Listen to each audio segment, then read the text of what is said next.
and there was a gas carrier which was coming at 13 knots. I was doing a speed of around 7 to 8 knots after joining the wave and slowly picking up speed. And she overtook me at 13 knots, and she suddenly turned towards the pilot station. Right. And there were few more ships, so I prefer to use the engines.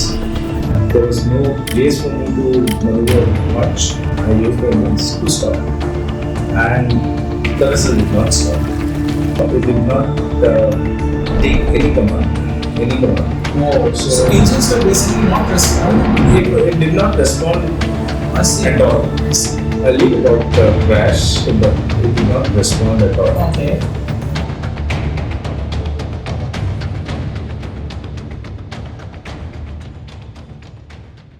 Hello everybody, we have with us Captain Kaushik Basu today. And Captain Basu has been a sailor for more than 25 years, of which he has been a master for about 10 years.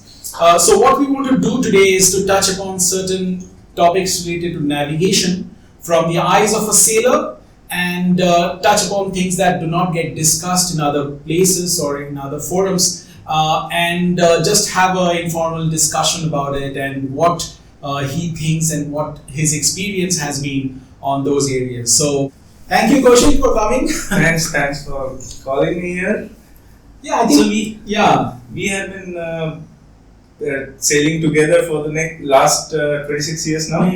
26 years. That's 26 years of friendship. Yes, I mean we've almost had similar trajectories when we did our pre-C together, and then we did our second mates together. mates, masters, together, masters together, and still on. Still on. Fantastic, awesome, and great. I mean, it's been. I mean, I think you got command very at the same time, and I was getting command in 2013. Right. I got my command in 2013 June. June, and I was April. Just about the same time, and I also became a mate in August of 2008, yes, and you were, I think, 3 months later. 3 months later. Exactly the same time. Yeah, so that's fantastic, and that's quite a journey we've had. I mean, we feel like one of those old timers saying that we had a complete. Yes, we have been learning from our seniors now. It's time for our juniors to learn. Absolutely. It's a cycle. It's basically a cycle which will be on and on and on. So, what type of ships have you primarily done? I know tankers, but which kind of tankers? Well, during my cadetship, I was on bulk carriers and general cargo. Okay. Thereafter, as third mates on tankers, and never been on any other ship other than tankers during my third mate, second mate mates. And have you done Aframaxes and? I have done Suezmaxes, Aframaxes, Handymaxes, all kind. Right. All kind. Have you seen any drastic change in the way tankers are operated over the years? Major change. Yeah. It's a major change, and we have witnessed that change. Okay. So did you, I think, but we did witness that change, that safety culture. The change in the safety culture has been huge. It has been huge, and I think the change is for the good. The change is for the better. Yeah. For the better. So I mean, the inspection regimes kept tightening up, and VIQ and then VIQ 6. I'm very much in favor of those inspections. Yeah. That keeps her on our toes. And people are more aware of the requirements nowadays. Look, as a human race, I think yes, we need some pressure to perform, and some pressure. Unfortunately, yes. Unfortunately or fortunately, whatever, and industry is providing us with that pressure, and we are performing. And we are performing. Yeah, true. And I believe runs have also become more and more hectic, and they did. Yeah. Runs were probably hectic on those days also, but we had those manpower during those days. Sure. Now with the short manning of say 23, 24, it has been really That- challenging on those parts. Absolutely. For the last couple of years, even VLCCs. You know, the Vashish, when I first joined the ship, that was it was a ISS ship called Right. Ratnadeep, Okay. and we were flying between Europe and US those days. It was 1998. The complement on board was 73. 73. Yes, complement on board was 73, and I was on bridge not a fresh cadet, 4 months old cadet, My and God. we were being interrogated by the U.S. naval ships, Okay. and the naval ship literally told master to confirm whether this is a cargo ship or a passenger ship. And How many lifeboats did you have? we had 2 lifeboats. In those days, it was open lifeboats. Okay. Capacity 60 and 60, if I could remember properly. My God. I see. Huge lifeboats, those must be, huh? Not very huge. Not very huge. Well, the open type lifeboat was not that big. Yes, the Okay. sitting capacity those days. Yes, over the years, Solas has Yeah. Made sure that these are proper ones. I still think that those were not the right ones that we used to. That you used to have. Right. And would you say that at those times there were a lot of things that were, a lot of safety aspects that we follow today used to get bypassed, and then that was pretty much the norm. I don't Is say that I what don't you say think? Yeah. that was bypassed. I don't Okay. say that was bypassed. That was basically missing. Missing. Yeah. That was basically Nobody missing. even thought about it. Yes, nobody with the Absolutely. kind of training these days, we are having. Yeah. We are basically understanding what is the reason, what is the reason, what is the you can say the requirement of the safety. Yeah. This is what we are understanding these days. But those days, those were just those days. We were doing our work. That's all. Yeah. No safety, no nothing. We used to hardly wear a safety. Those days, safety harness were very rare. Safety belts. Safety belts were there, Yes. and we used to just wear a safety belt, or at times we did not wear a safety belt whenever we used to go down to the crane to work on those wares. Okay. But yes, nowadays with those trainings, Safety things- belts, of course, is sa- out, and sa- now even in the safety harness, the recent observation was that if you have only one hook to fasten the Yes. safety harness, then how are you taking it off and then fastening it again? So you're disconnected. So now there are 2 hooks for each safety harness. So you have to put one, then to release the other, and then you have to switch. Yeah. So those things have come, and now with the fall preventer devices, a lot of things have changed. yes, Yeah. those days we never knew about all those things, and neither Yeah. even I think the master didn't know about levers as Sure. cadets, but master did not. Nobody bothered for this. Nobody bothered, and Safety. and also another big part was the rest hours, which we want to talk about that towards the end of today's discussion. Right, but it right. was one of the major things that has been a huge change because of the rest hours, because people realize that what a fatigued mind can do or may not be able to do. So that was one of the.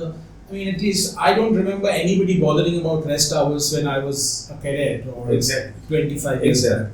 Yeah. Rest hours. Yeah, this is probably one of the most important topic in the industry that I would say that we tend to not look into this aspect in a proper way. Yes, we say rest hours. There is so much of commercial pressures. People don't look into this aspect properly. Exactly. And this is whatever safety standards we build upon, whatever safety standards we make, whatever safety guidance we make, unless and until we follow this fatigue management process, Yeah. it's very, very difficult To maintain. maintain I mean, those we safety know that standards. from experience in even driving a car, right? Yes, I mean, if you're yes. fatigued, you're definitely not in your right mind to make decisions. Right. Yeah. That's So, so coming to the topic of the day, I mean, I wanted to touch upon some navigational aspects with you for today. Of course, this is to say that we can definitely, discuss about so many other things which we will probably do in other sessions. But so coming to that, what is the normal route that you normally follow for the last since you've been a master or worldwide, I believe, yeah, anywhere in the world. Route in a sense, this part of the world, like you have a for me, I have been divided Yeah. it as east and west. East and West. East and west. East is west of Suez, and we say East of Suez. East of Suez. Up to Japan, Yeah, Korea, Japan and and Australia. Korea. And the other part is West. Yes.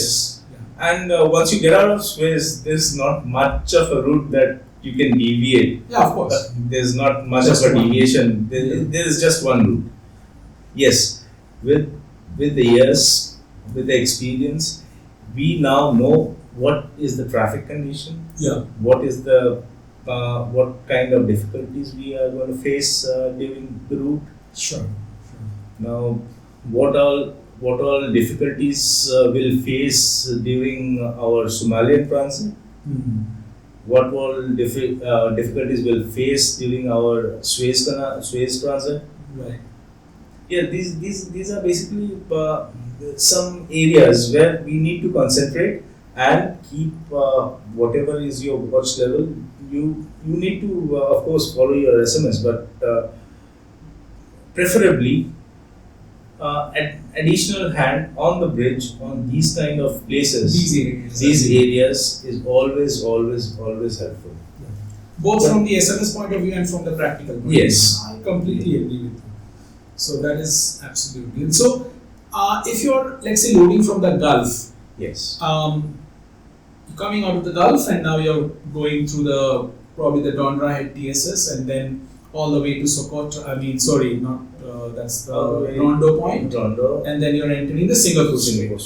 So to start off, like let's say you have planned a passage through the Singapore Strait, and Right. now is there anything? What are the considerations, and if you could also touch upon the practical aspects of Yes, there whatever this are is. two aspects to it. Mhm. One thing is which kind of ships you're sailing with. Kind of ships which you are on, let's say.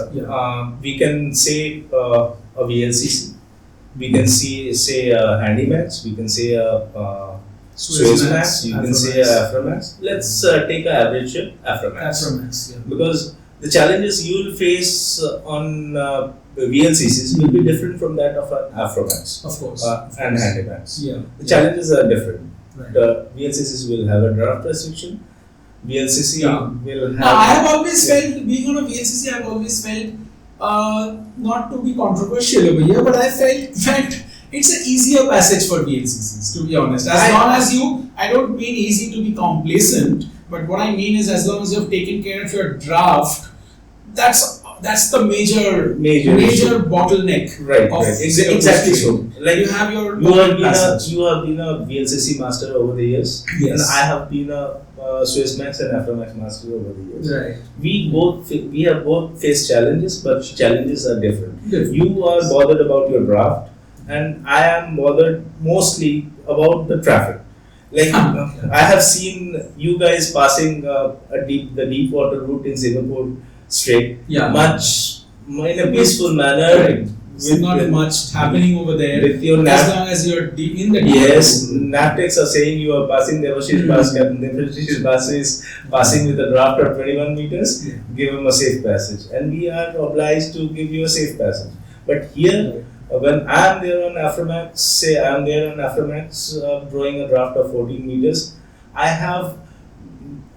to provide you a safe passage, I have lot of ships around me. Yes. I have, And you're going in the same route in Yes. which bulk carriers and containers and everything exactly. else are going. Until and unless you are clear of my route, I don't have a place to get into your route. So these things have got a different, very different challenges to it. But one thing for sure, as a master, I feel you will probably agree with me on this. It's always the best thing is do the small things correctly. Okay. Do the small things correctly. Follow the. You have got all nowadays. All the ships, all the companies have got a listed procedures. Okay. Yeah. Listed procedures, and we have our checklists. The biggest problem, biggest challenge that we are facing with the recent guys, the juniors, they tend to follow a theory of ecology of those checklists. This I feel is a major problem. Drawback. I don't see a drawback. It's really a danger to navigation. I would say more than a challenge. I would say it's a danger to navigation. Right. This from the beginning they have to be told. If you have done a job, you take it. If you have not done a job, you don't take it. Yeah. You take it up. Take it to a master. Take it to your senior officers. Whoever is there, yes, they will help you out on this. Right. This, if we follow, everything is written. You have these days. You don't have a passage. You don't have a place to forget things. If we go by the books, if we go by the checklist, everything is written down. You don't forget anything. If you have done it, you take it. Sure. And the second thing is, this has to be done before taking over a watch. This has to be done before taking over a watch. A place like this, a place like Singapore Strait where we are doing it, probably the chief officer has left the bridge at 8 o'clock and the third mate has taken over the bridge at 8 o'clock. And now a place like Singapore Strait, if he has to tick onto every part of the bridge checklist, he will take a minimum of say 20 minutes. Yes, easily 20 minutes to 30 minutes to check all those points. Yes. Now yes. I feel the bridge is manned 50% if he is checking all those points and not concentrating on navigation. Absolutely. So that is I feel the upbringing of the juniors, I would not really say that it's anything like for today's generation or earlier generation. I think it's a combination of what were their mentors like before, because a person steps on board and obviously we know today's generation has a shorter attention span and we have to fight for attention and even with all this, I mean the first ship I believe sets the tone to a large extent for the rest of your life. So even for us, we grew up in a different times, but nowadays, as we were discussing earlier also that as masters and chief officers, I feel that what you have been doing and I have been doing is impart those points, the job, the professionalism, honor and the pride of the job, yes. And the professionalism. These are the most important aspects that we have to drive in. Yeah. I mean, you'll find people coming out of academies and boast of the fact that they were best cadets or they have scored such high marks in colleges and stuff like that. But that doesn't work at sea. I mean, some of our batchmates who have not done so well in the classes were some of the best sailors and some of the people with most amount of professional pride in their jobs, and which is true for anybody. Exactly. The three things, that is attitude, job pride and professionalism, if these three things are driven into those heads, yes, then exactly. He is a good officer. He is an asset for the future. Yeah. If he does not catch those three, then he is a very ordinary guy. Right. And it's a profession where you cannot perform at 99%. No. You have to be at your 100%. Yes. Even and 1% could be, it could make you world news. Yes. I mean, you will be on the headlines of major newspapers around the world if you are at 99% and not at 100%. Exactly. And yes, this team building is something that has to come right from the top. team building is something that we masters have to look into it, and probably a safer ship is where you have a good team. Good team, of course. A safer ship. Of course. And team building is something which I see like a lot of. I have been working with Synergy these days, so there are a lot of incidents happening and incidents that have come up recently. This is due to one of the main reason is that either it was too strong at the top Yeah, that or too light at the easy top. at the top. Yeah. Either of these two cases, what we have seen Yeah. with the case history Case and history, case study yeah. of those incidents. So coming back to the so practically, if you are going into Singapore Strait, what Yes. are the things that you will think of beforehand, and when you enter like that area where you are entering is obviously a very busy area. So what are the things? What do you practically do over there, and how do you go about it? Debashish, one thing I emphasize on as a master, that is, I strictly have a pre-departure meeting Okay. where all the officers has to be present. The top two engineers has to be present. That is chief engineer and second engineer. Right. All the officers, and if the things permit at that point of time, I also prefer the AVs to be there, Okay. because I feel if you appraise somebody of what is coming up in near future, Yeah. what are we going to face during in our near future, it becomes very easy. It's there in their mind. It's there in their mind. At back of the mind, they have it. Yeah. Okay. For example, just for an example, I'm saying that yes, I have loaded at say Rastanuda and coming out. Say month of today, month of August. Okay. What I'm expecting is the weather, Right. the Arabian Sea weather, Yeah. the traffic density inside your Gulf, Arabian Gulf. Right. The weather, if they are well appraised that weather is going to be bad after coming out, They're prepared. then we are prepared. Then we are prepared that way. Right. Yes. Thereafter, say the density, of course, the density of traffic inside the Gulf. Yeah. If we are prepared with the weather, the accidents. Yes, chief officer also knows that these are the weather conditions that would be.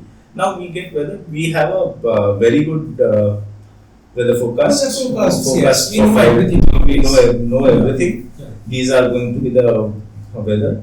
Chief officer can plan his activities. Yes. Now, engine room is one where the pre-departure meeting, chief engineer and second engineer is there. Sure. They know the weather condition as well.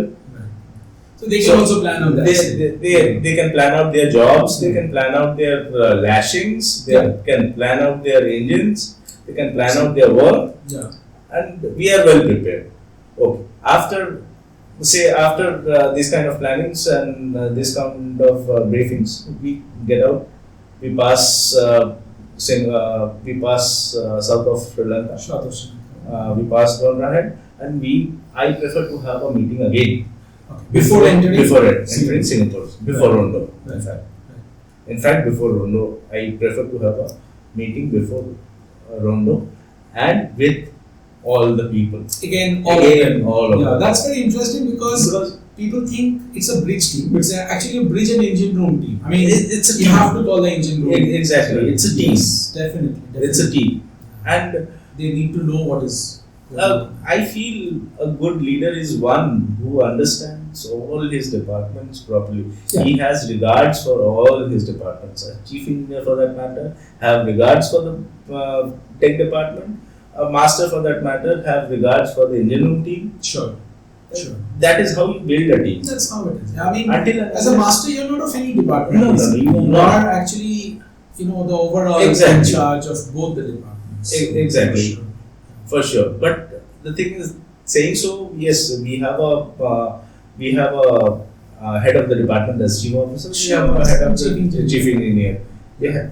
So once we have regards for all the departments, it's easier to build a team. As I Sure. said, building of team has to be from the top.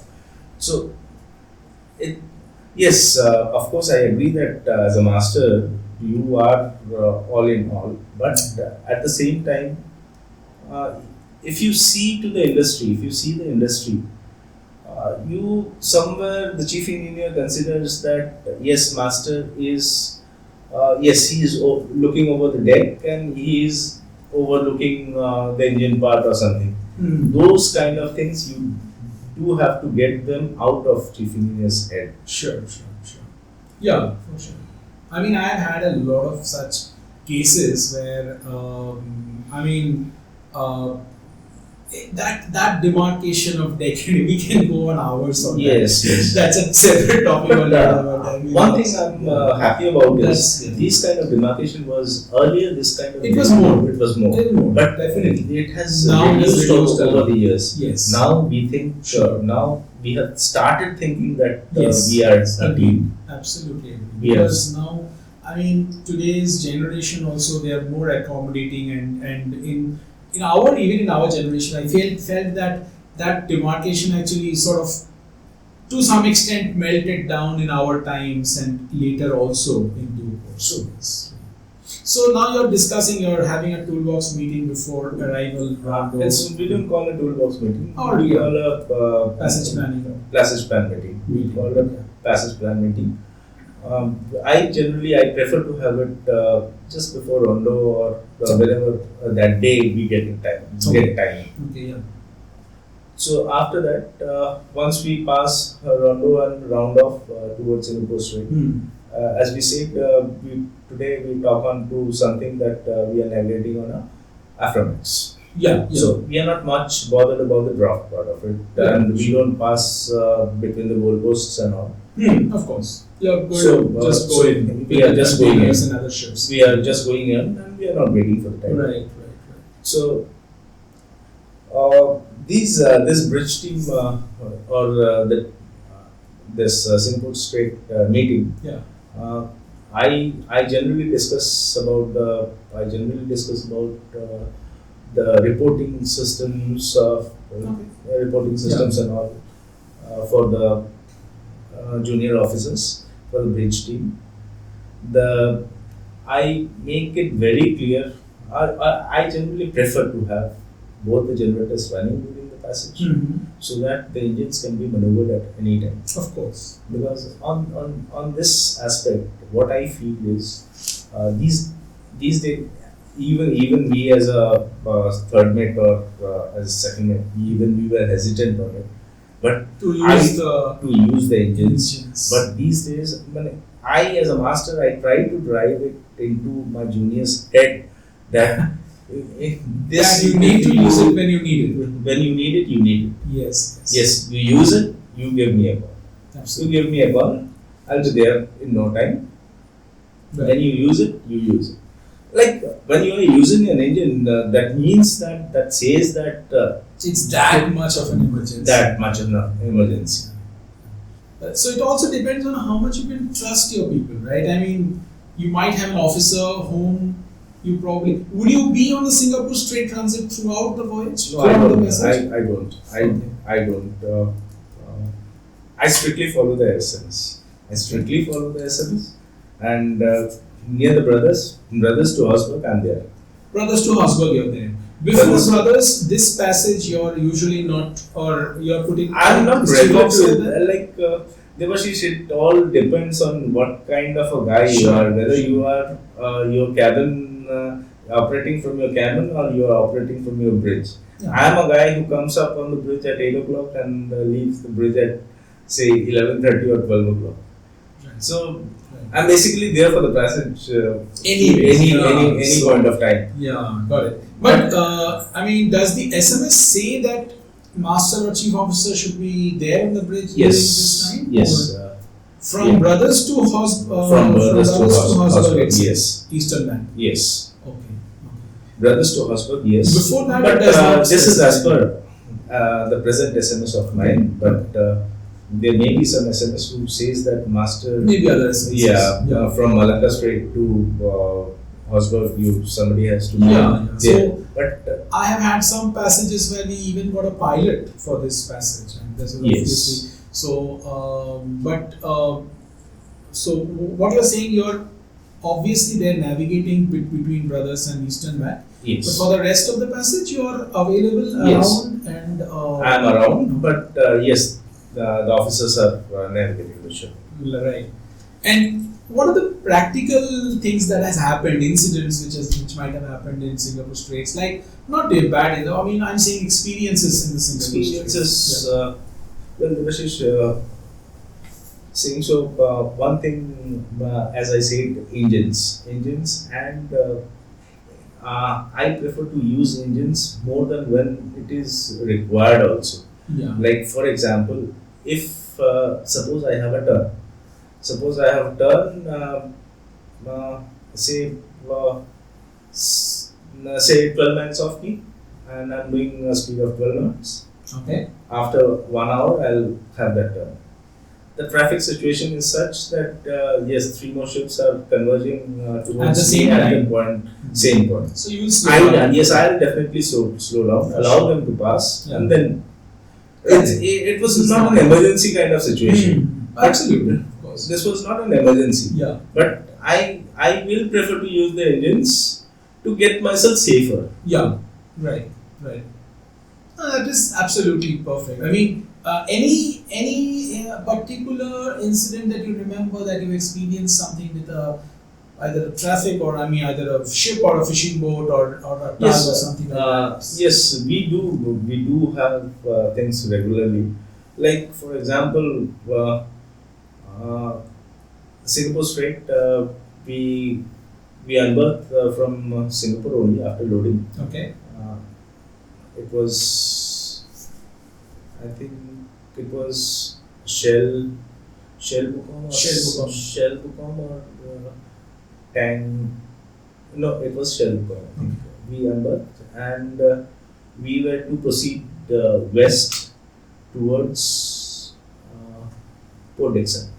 Okay. After the second port of loading was Port Dickson. Okay.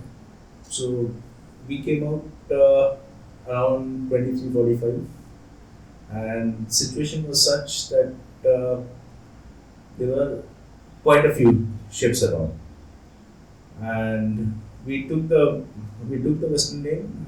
We joined the Western Lane, Right. and there was a gas carrier which was coming at 13 knots, and she was to pick up pilot.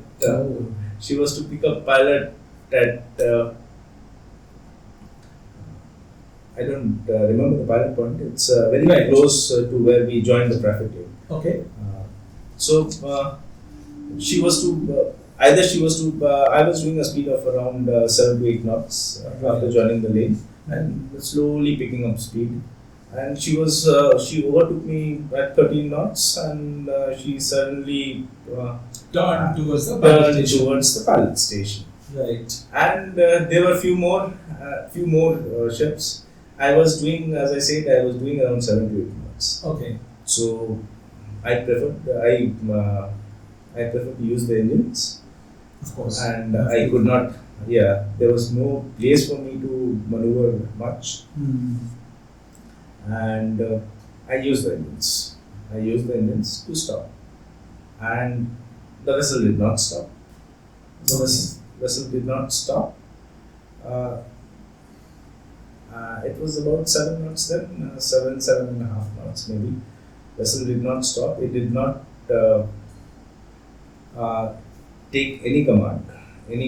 Whoa. So engines were basically not responding to you. It did not respond I see. at all. I see. A leak about crash, but it did not respond at all. Okay. Okay. Okay. Then there was vessels anchoring also nearby. There Okay. were vessels anchoring nearby, and fortunately the pilot boarded, which pilot was not supposed to board the gas carrier, but the pilot boarded at 10 knots to the gas carrier And moved it out of the way. moved it out of the way. And there were tugs and tows around, long tugs and tows around Right. They were crossing vessels. So, the basic things which I want to focus on at this towards this situation is speed of the ship, Should not be As uncontrolled. yes, as somebody said, speed kills. It really does. It really does. Keep your ship Right. at a maneuvering speed at all point of time, Right. at every instance. Basically, stay under control. Stay That's under what you're control. saying. So But that why did the engine not respond? What happened? it was supposed to respond. But it was probably the air drained out. Probably the air drained out at that kick. I see. Or the second bottle was not in use. Okay, air it's a bottle second was. problem. Yeah. Okay. So this is what we could find out. It did not. It's basically to say that there is a possibility that whatever things can happen at any point. Things can go wrong anytime. Things can go Sure. wrong anytime, Sure. and we should be in control. We should have a plan B Yeah. with us. And Singapore Strait is one of those areas where anything can change anytime. Anytime, and Suddenly, it changes yeah, very quickly. very fast. Very I fast. remember coming out of I think the same channel which you're talking about from Shell Bukom, and then we were entering the eastbound lane, and when we were turning, our turn radius is not like in a VLCC. It's a big turn Yes. radius, and there was a vessel coming at full speed, and we were also turning, and we could not really anticipate how close that vessel would come because the vessel did not give us any room. It was supposed to move a little away at some point, but it kept coming at the same course line, and we just about I would not say very close, but it was a pretty one of Close. those situations It was- where your heart starts Yes. racing at that point. Yes. Yeah.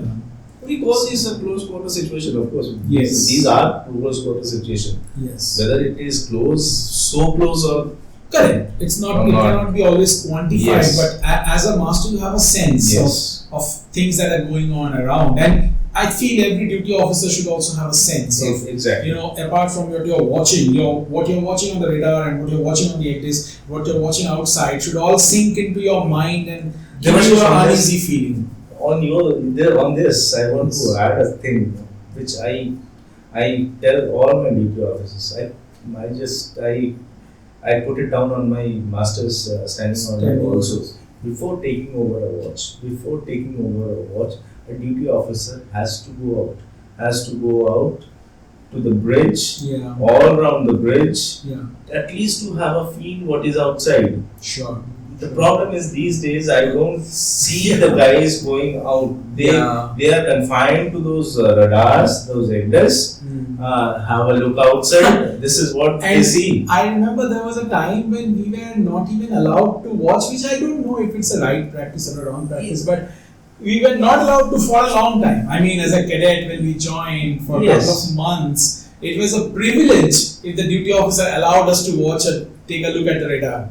There was no ITIS, but radar at that. Yes, of course. Yeah. But this, even as a master, Yeah, even as a master, I feel if I go out and stand on the bridge You have a wings- better sense of- bridge wings for even 2-3 minutes Yeah. before maneuvering, I do have a better feel.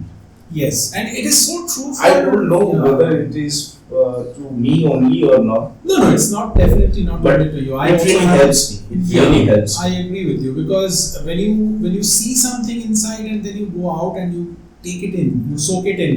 That okay, this is what's going on, and obviously, what happens with experience is that you might just take a peripheral look at something and understand. Okay, this guy is going to overtake, and maybe that guy is coming out of anchorage, and maybe this entire scenario. This is situational awareness that we talk about. Yeah, this situational awareness is not possible if you're looking at screens. Yeah. And I think that screen addiction also adds up to that we are addicted to screen, so we feel like this is our world. I wouldn't say it's only the junior officers. Yeah, It's- masters as well. It's very common with the masters and senior chief officer masters as well. Yeah. They don't. These days, I see them just sticking to the screen. Mhm. True. Even while anchoring and all, they do stick on the screens. Yes, it helps. I don't say it doesn't, Yeah. but you should have a peripheral vision. Peripheral vision. Yes, of course. On an Afromax, throughout the passage, you have no draft restrictions at all. right? We generally You don't don't have until and unless some kind of obstructions comes up, Right. which is quite regular in the Yeah. quite Something regular or the in other piece. Singapore. A few areas I need to stress upon. Suppose we are now on a easterly passage.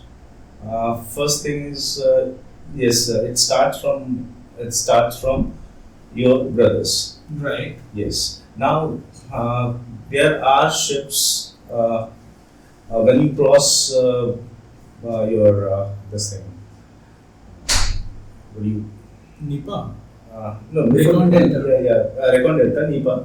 Before Before the, there's the one where you are going the down and caution area just before Nipa. Okay. What is the other side? Is I'm not sure. I mean, VLCC normally go down and then Recon Delta is at the bottom, and then you take Yes. that 270090 course, and then you go up along towards Batu Baranti and towards Batu Baranti. Before Batu Baranti, the Buffalo Rocks. And Buffalo Rocks, Before yes. Buffalo Yes. Rocks. When say that caution area just before Nipa, Right. there are a lot of ships coming out. So you have to have a vision. You have to have a vision. You need to track each and every ship Right. at that point of time, whatever is coming out of those caution areas, and thereafter, after crossing that area, you have a turn. You have a after crossing that area, you have a turn. Towards that turn, you have a deep water route, and you have a deep water route, and you have a normal route towards Right. that passage. Right. There are too many ships converging at that point. There are fishing boats. Make sure when you are transiting that passage, you don't converge. You don't converge with 3 or 4 other ships Ships at at that point of time. You adjust your speed accordingly. so that you come out So either that- a little early or a little Either a little early or it's very little late. It's very rare that you will be able to speed up and go early. early. Sure. You So can only slow down and go late. the best thing you can do is slow down and step back. Take a step back. Absolutely. Nobody Few will question. cases, yeah, Nobody will question Of you. course. Nobody will question you for anything. of course. Thereafter, after Buffalo Rock, you have Batu Baranti, the currents. Batu Baranti is one, The currents. extremely dangerous area. Very dangerous area, and we have seen it over the years. Yes. Most of the I mean, accidents, the most last, of the drownings happen there. I saw in my last voyage that I did a container ship on the island, and another container ship has banked that other container ship. So now there are 2 container ships on that island, and it's I think container ships of course have a huge I make it a speed. point. I make it a point that I call an extra hand Sure. during that passage, during crossing of Batu Baranti. More so from Recon Delta, from Nipa to Batu Baranti. Right. I prefer to keep an extra hand on bridge. Right.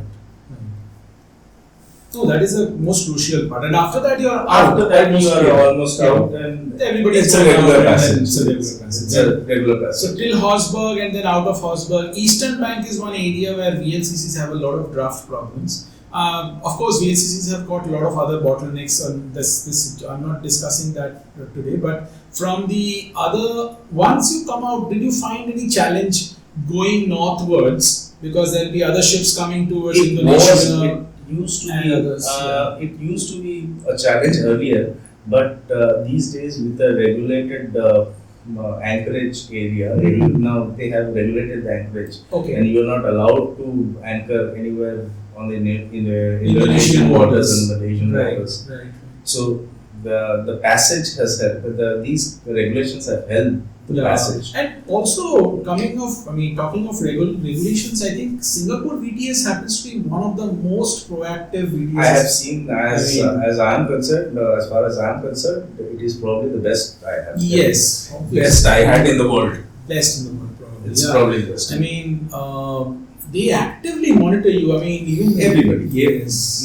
Everybody, and I really hats off to them how they make it. How they make it possible, because so many Hundreds and hundreds of tugs and small vessels everywhere. and you talk to VTS like I do talk to VTS.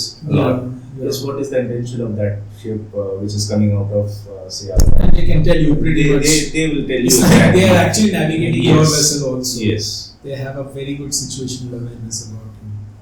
Yeah, that's amazing. And it really helps me. Talking to VTS really helps me. Yeah. And these days, one more thing, Devashish, I would like to stress upon that we generally don't, if we are going to say we are not going far east and we are going to a pilot station. Okay. We are going to a pilot station here in Singapore Strait. Yeah. Thing is, with the Singapore pilots, what over the years I have seen, they are very punctual in times. Of course. In time, but it may so happen that they are probably 5 minutes or 10 minutes late. Yeah. And they have the pilot time is usually 15 minutes apart. Exactly. The next ship is coming in 15 minutes. And exactly. Obviously it will either be a little early or a little late, so Yeah. you cannot exactly adjust 15 minutes. So the thing is, what I prefer as a master, I do take an account of the currents. Okay. And this helps me a lot. I do take an account of the currents, and I prefer to be at the pilot station, say 3 or 4 minutes later than earlier. Okay. So, these pilot boards.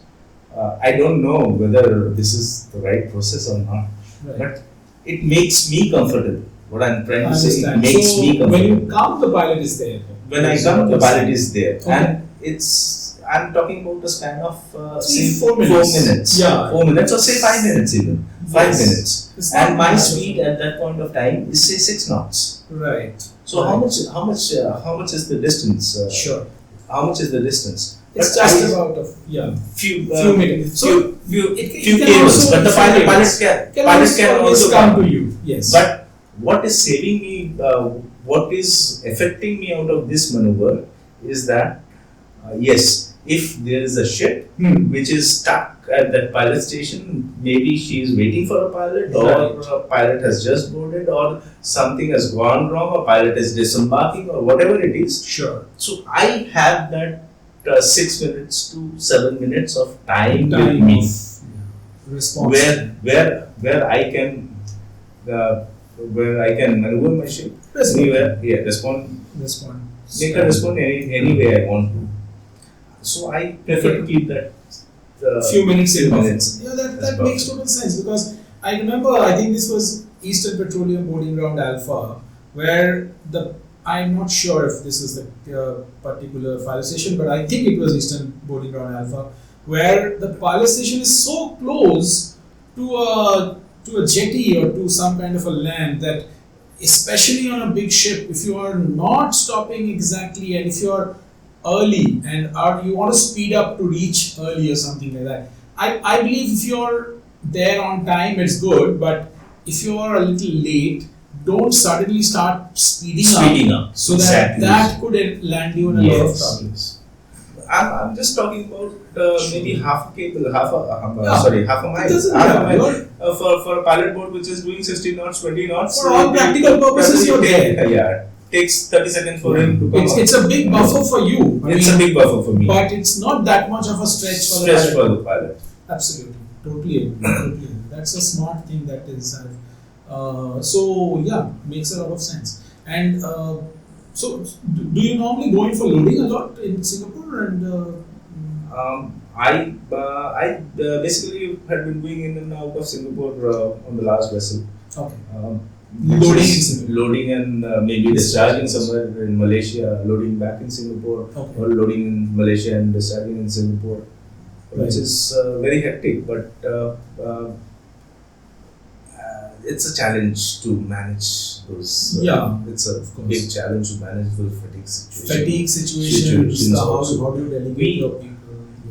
We on board guys, we all know that what kind of a situation we fall into when we are doing a Singapore anchorage or Fujairah anchorage. Yeah, It's all stores coming in, or it's all the services course. coming in. of course. Everything together. Everything. Bunkering will happen. Fresh Bunkering water, has to be there, fresh water has to be there, there the might be blue oils has to some be there, survey going on. Yeah. So- and you have probably. And I have this is something I used to feel a lot when I was especially a junior master, that things are almost getting out of control for me, in the sense that now suddenly there's a call that okay, ship chandler on board, and now there's a call, okay, the surveyor is on board, and then I know it's part of the job. Now it's okay. As a senior master, it's fine. But as a junior master, I remember that I am not being able to keep a tab of who are on my ship. I know I can always find out from the gangway log, but in my mind, who is in the engine room, who is in the on deck, who's taking care of the lifeboat, and there's somebody at the gangway, and there's somebody taking care of the stores now, and now the freshwater barge is waiting, and the lube oil barge is waiting. So it is something of a Here also, pre-loading or pre-discharging, pre-anchoring, whatever you say, synops, where the synops are going on, simultaneous operations are going on. Yes, yes. It requires planning. Number one, it requires a planning, and Problem it is also it will always requires. go as per plan, right? I Yeah. mean, all of a sudden something will change. Yes, I totally Yeah. agree to it, Yeah. but it requires a planning, and Yeah, of course, of course. also it requires a briefing to everybody. Yeah. Here a team meeting is very important, a day before, or say 12 hours before. Yeah. Yes, everybody is appraised of the situation, that these are the things that are going to happen. I got it. Okay. Yes. And see, as we are there in Singapore, so things are going to happen in 12 hours time. Of course. It has to. Everybody knows. Everybody Yes. knows. So that's so true. So everybody is going to come together, Yeah. and as far as practicable, everybody has to live together. Leave together, and then you'll have probably a superintendent also on board. On board. So And, these things has to go hand in hand. But if everybody is appraised of the situation as that these kind of things are going to happen on board, so everybody will have it in back of their mind. Yeah. Yeah. I want to ask you this. So, let's say you are going into a situation where you have 15 operations going on. I literally had 15 operations Really? in one week. Really? You really do sometimes. Now, what is your process of, planning out? I'm not talking about the others. I'm talking about your own process of planning the whole operation. How do you plan it out? Do you write it? What is your process of, so that you don't miss out on anything and you don't Yes, I have my I as a person, I generally what I do is I love writing it down and then crossing it. It's a dopamine feed. You cross R. And it really It helps. gives you some kind of satisfaction. It was more than a satisfaction. It really helps. Helps. Helps me. And I don't forget things. Yes. Everything is in track. It gives me a relaxation up my mind that yes, you are in track and you are looking after everything. Yes. This is a part of planning. This is one of the part of the planning what I was talking about. Okay. This is part of planning. This is basically a plan which we are developing. Yeah. So you're building your own checklist to cross out. Cross out Yeah. things. And here a major thing is what you can do is focus on is delegation. This is where your leadership comes. Of course. The delegation of the job. Yeah. The better it is delegated, And one of the things that I have, as I, during my time as a master, even as a chief officer, I felt that when your mind comes to a standstill, if you have the ability to be absolutely focused and cool and calm, when everything around you is in a ruckus, there's a lot of things going on. but you are so focused that you can actually switch within seconds from one thought to another thought to another thought. And many people, I feel, this is my personal feeling and also an experience that you can say that I've seen, many people fail to keep their mind focused in this situation. They feel they are out of control, they are losing control, and that then kind of snowballs. To add on to this point, just to add on to this point, this, to me, what I feel is, this happens when, when we try to indulge ourselves into more jobs than we are able to take onto ourselves. Correct. Now, Yes. if that is where the delegation comes.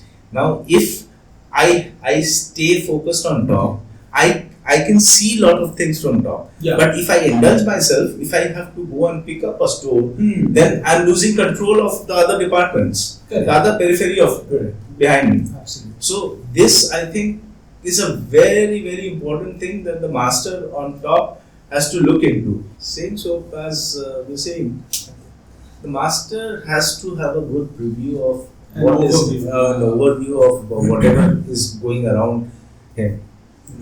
It's not only the master. It has to be the whole of the management team. Yes. The whole of the management team. Yes, the chief officer, yes, when he's working. But these kind of situations where you are undergoing simultaneous operations in Singapore and all, Yes. he has to have an overview of the whole scenario. What's going on? Yes, that's chief engineer and the second engineer. Both of them has to have a good view of what all work is happening around them. Sure. So just because you're involved in a particular job doesn't mean you have to. I mean, you should not be that much involved as which will take your mind away from other kind of everything else that is going on. Yes. Yes. It happens at times. For example, it happens at times. For example, chief engineer is bunker. He has to have the whole and soul of his concentration or whatever you say into that bunkering part. Yes. Yes. At that point of time, I was talking about the delegation of work. That delegation of work fits in here. Right. He has to delegate his work, like the other jobs, in a manner. He should have a overview of the thing. Yes, sitting on the CCR is calculating how much of the bunkers are coming. But at the same time, he should have all the news. Yes, this engine work is going on. He should have, yes, he is attending to. He has delegated third engineer into the generators to look over what all the technicians are doing. Yeah, he should have a report of it. A timely reporting is again very, very important by everybody. Yes, I make it a point that you fit in with. See, basically, why is this? The calls are coming to a captain. Superintendent talking. Yes, captain. How is the situation? A commercial guy talking. Charterer talking. Yes, captain. What is the situation? If I don't have a feed from all the points, I'm not able to talk to any of them. I'm no good. If I don't have the feeds, proper information, I am no good. Right. So my job is to have a total overview of the situation. Overall. Yes, I do have the control, and to me, delegation at that point of time is very, very important. Right. Very, very, very important to carry out those kind of jobs. Saying that, again, few things comes up. Sure. As we have told earlier, we have discussed earlier, the fatigue management. Sure. Fatigue. How many people you need? What kind of job? Yeah. This has to be pre-planned. I feel there is going to be a big part of this audience who are listening to us right now who's going to say that okay, planning and everything is okay, but you don't know how crazy it gets. we know. We know. We know. It's just a fact that it is crazy. No doubt it is crazy. But there is a difference between, you cannot now start comparing with somebody who's doing a much less taxing job and pick up that example and say that we are way more taxed. It was part of our profession. I mean, when we Yes. took it as part of our profession, this is the job of a master to be, under a lot of, I would not say stress, because the moment you say stress, we feel that it's a negative. I'm saying it is part of the profession to handle hundreds of things, but not to be stressed in that Yes. position. To organize and delegate with your. And I also feel that as we grew as a master or as chief officer, slowly we became mature enough. I We are understand. probably not Yeah, the same it's when we very were true, there. Devashish. It's very true. It comes with the experience. It does come with the experience. But yes, what all, it even comes faster when you know what you are supposed to grow into you. As a young master, Yes. if you know that what you are supposed to grow into you, Yeah. then it will come even more faster. It Sure. will come with the experience, of course. Yeah, you're expecting that today I'm stressed, but Yes. I should not be stressed. Yes. So How you're can I always do it thinking, better? How can I do it better? How can I do it better? Actually, Yes. that's what you mean, right? I mean, Yes, this that is feeling planning. gives This you- is planning. gives you a lot of confidence. Yes. And Today, when I go to Singapore, I know there will be so many things. Yeah. There will be so many things, and it's nothing. No big deal No anymore. big deal anymore. Yes. But yes, even 7 years back, when I used to go to Singapore, It was- even with 3 years of command, I used to feel the stress. Sure. But today, no more. I know how to handle those things. Right. I know how to plan it out. It comes with experience, the harder way. Yeah. But yes, if you know what is to be learned, Yeah. then it will come And if you're with a even positive easier. mindset that Yes. without getting crumbled by the stress, if you're just with the mindset that yes, now I did not do a great job this time, but that doesn't mean this is not what defines me. The next time I will be much better and much Yes, better. yes. And then Devashish, you will probably agree with me. You will probably agree with me that at certain point of time, we as master, we need to put our foot down. We have to put our foot down. Sure. Yes, there are times when we have taken up 10 to 15 jobs at a time at that particular anchorage together. Yes. Now there are certain times. This comes now. I know I have grown that kind of an experience now. Sure. That I can put my foot down. Yes, I don't want a water barge now. Means I don't want a water barge now. So you make sure that you get that water barge after 4 hours when the things are done. Yeah. And now with the new SIRE 2.0, they are coming up with you've got to have a proper procedure for SIMOps and simultaneous. You cannot have, one bunkering going on with another high risk operation going on another side. First of all, the port may not agree. Yes. Even if the port agrees, your company should lay down a procedure for that, and it should be Yes. manageable and not Probably overstressed. speaking, so most of our SMS, all the company SMS does talk about the synopsis, simultaneous SIMOPS, yeah. simultaneous operation, and they have a laid down procedure for it. And the question is also there in 2.0. Sure. Yes, the question is also there in 2.0, and people have made their SMS accordingly. Accordingly. It doesn't help you. It doesn't help you if you have it in your SMS. Correct. Yes. Until and unless you know the thing and you put down in your practice. You put it down in your practice. Agree. It is as per my SMS, and I am practicing this. Right. Yeah, this I think is very relevant to anybody in Singapore, especially because Singapore we know is a place where a lot of things are going to happen. It's not only in Singapore. Singapore is there, Fujairah is there, Fujairah. Suez is another place where Yes. you will have your mind out. Correct. Crazy. And crazy. Like more than Singapore, I feel Suez is even worse. Okay. Like with the quality of pilots and the Yeah. quality of people there, Right. it's even worse. At times when you are taking when you have got a crew change, when you have got a bunker, Right. when you have got a provision there, when Sure. you are picking up whatever with dealing with your agents, dealing with your port authorities, it's even worse there. Right. And you are we're doing a high risk job there, high risk operation there, transiting Suez Canal. Right.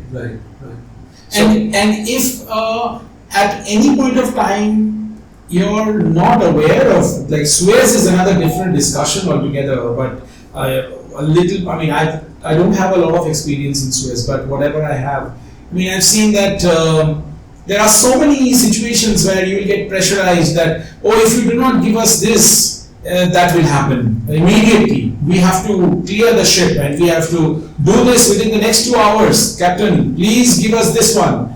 Please give us, you know, cartons of cigarettes or whatever else. Debashish, this is another way of looking. Now, at this moment of time, we understand what is to be done and what is not to be done. Sure. Okay. Now, this is their.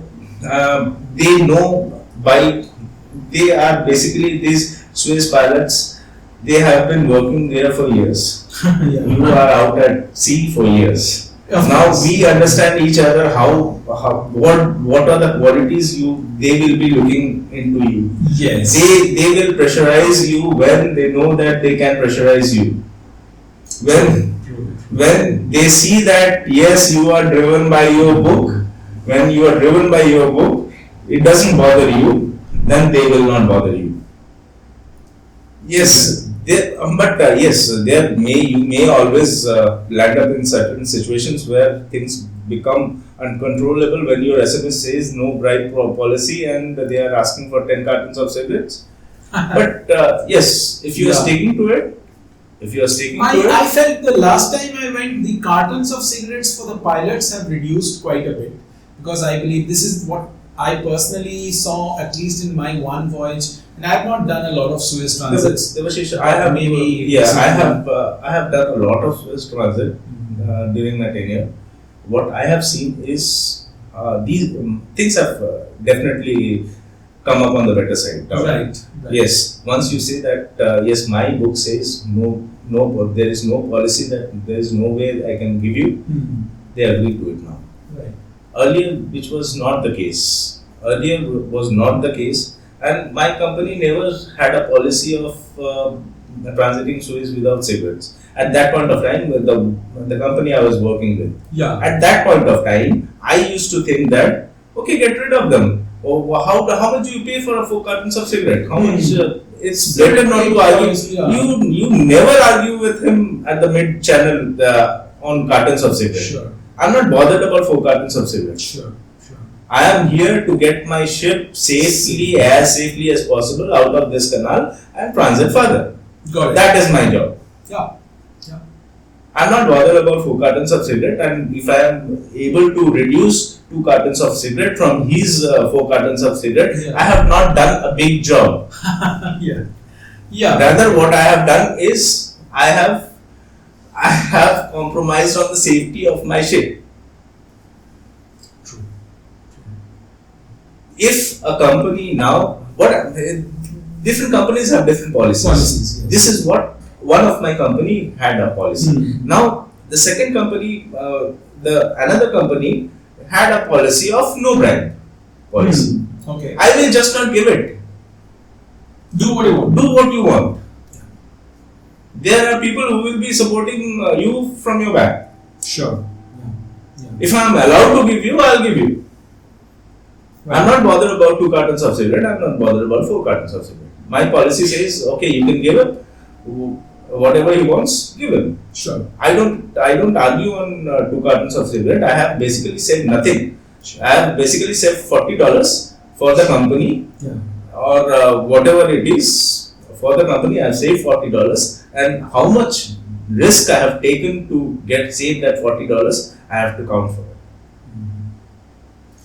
Correct. I mean, as long as what you're saying is, as long as you're following your company policies and you are not taking this very deeply personally, or it's do not not like take it personally. Yeah, I mean, I feel a lot of people come to this from point of view of bargaining, just like you're bargaining in a pawn shop or something like that. Yes. It's not really worth it. It's not worth it. It's no. That's not the job of a master to, you're there to take the ship in and out safely. Yes. That's what you're doing. Yes. My job is to take the ship in, take the ship out safely.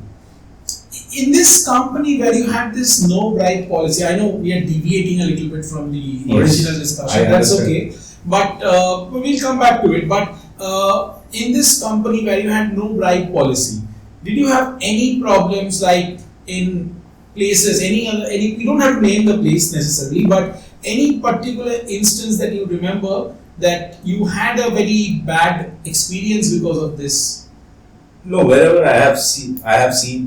Once I say that I have a zero bribe policy and I will not be able to give anything. Yeah. Nobody has bothered me. Okay. Nobody has bothered And me. operationally if everything at all- went- Yes, operationally everything went well.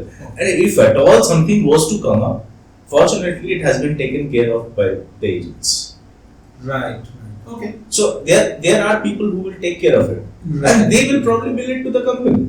Sure. And I am not bothered. I am just following my books. From your books, yes. From my books, I am not supposed to give anything, and I will not give. Got it. Yes, there are places. I will. I'll probably name the place. It doesn't really matter. Places, there are places like Chittagong and Haldia Okay. where do people want as a part of their job. It's, Okay. so Yeah. so these kind of places, there are agents to take care of it. If your policy says no, then no. Then If your policy says yes, then okay. Sure. I guess no. Yeah. What I am trying to portray is Yeah. you don't have to take tension. You don't have to stress yourself for Over these things. Got These it. are basic petty things that you just need. Okay. Fair enough. Yeah. I think absolutely. You don't take I any agree kind with of stress out of this. And I have seen people taking maximum stress out of this. that. Sure. Yeah. They do. It's like a win. It's if you a have win, saved- yes. Saved. Yeah. So. Okay. So coming back to Singapore Strait, now you're doing simultaneous operations. You've planned it, and now what you're saying is. Obviously, the port also has restrictions that you, for example, Singapore, if I'm remembering correctly, you cannot do underwater hull survey together with bunkering, or you cannot do two bunkering operations together. Lube oil and heavy oil cannot come together. Some things like that. There are Some restrictions, I believe. There may be some restrictions, but yes, simultaneous bunkerings are always. Do they happen in Singapore? They do. Okay. You can always have it. But saying so, if you are not comfortable, Yeah. if you don't have the manpower, Hmm. you don't do it. You don't do it. Okay. You just say that okay, I will do it. Once this barge leaves, I'll do the next one. Got it. Yeah. So this is where you fit in as a master. Sure. You pitch in as a master, saying that yes, you are not comfortable with doing all those operations together because you don't have people. You put your foot down, say that okay, this barge can come after, or you can take the lube oil. Say the bunker barge, the heavy oil barge can come after 2 hours. Can come after 2 hours. It takes about 2 hours to do the lube oil bunkering. Yeah. Got it. Yeah. So the bottom line is that, I mean, if you stretch yourself only to that much Yes. where you can do it safely, Yes. then you don't stretch anymore. Exactly. You stop there. Exactly. You stop where you have to stop. Sure. That makes sense. And I think in some way or the other, every master takes that kind of a call. It's a different story that I believe every seafarer has a different limit set in their own mind to which they can stretch themselves. And they feel this is the limit.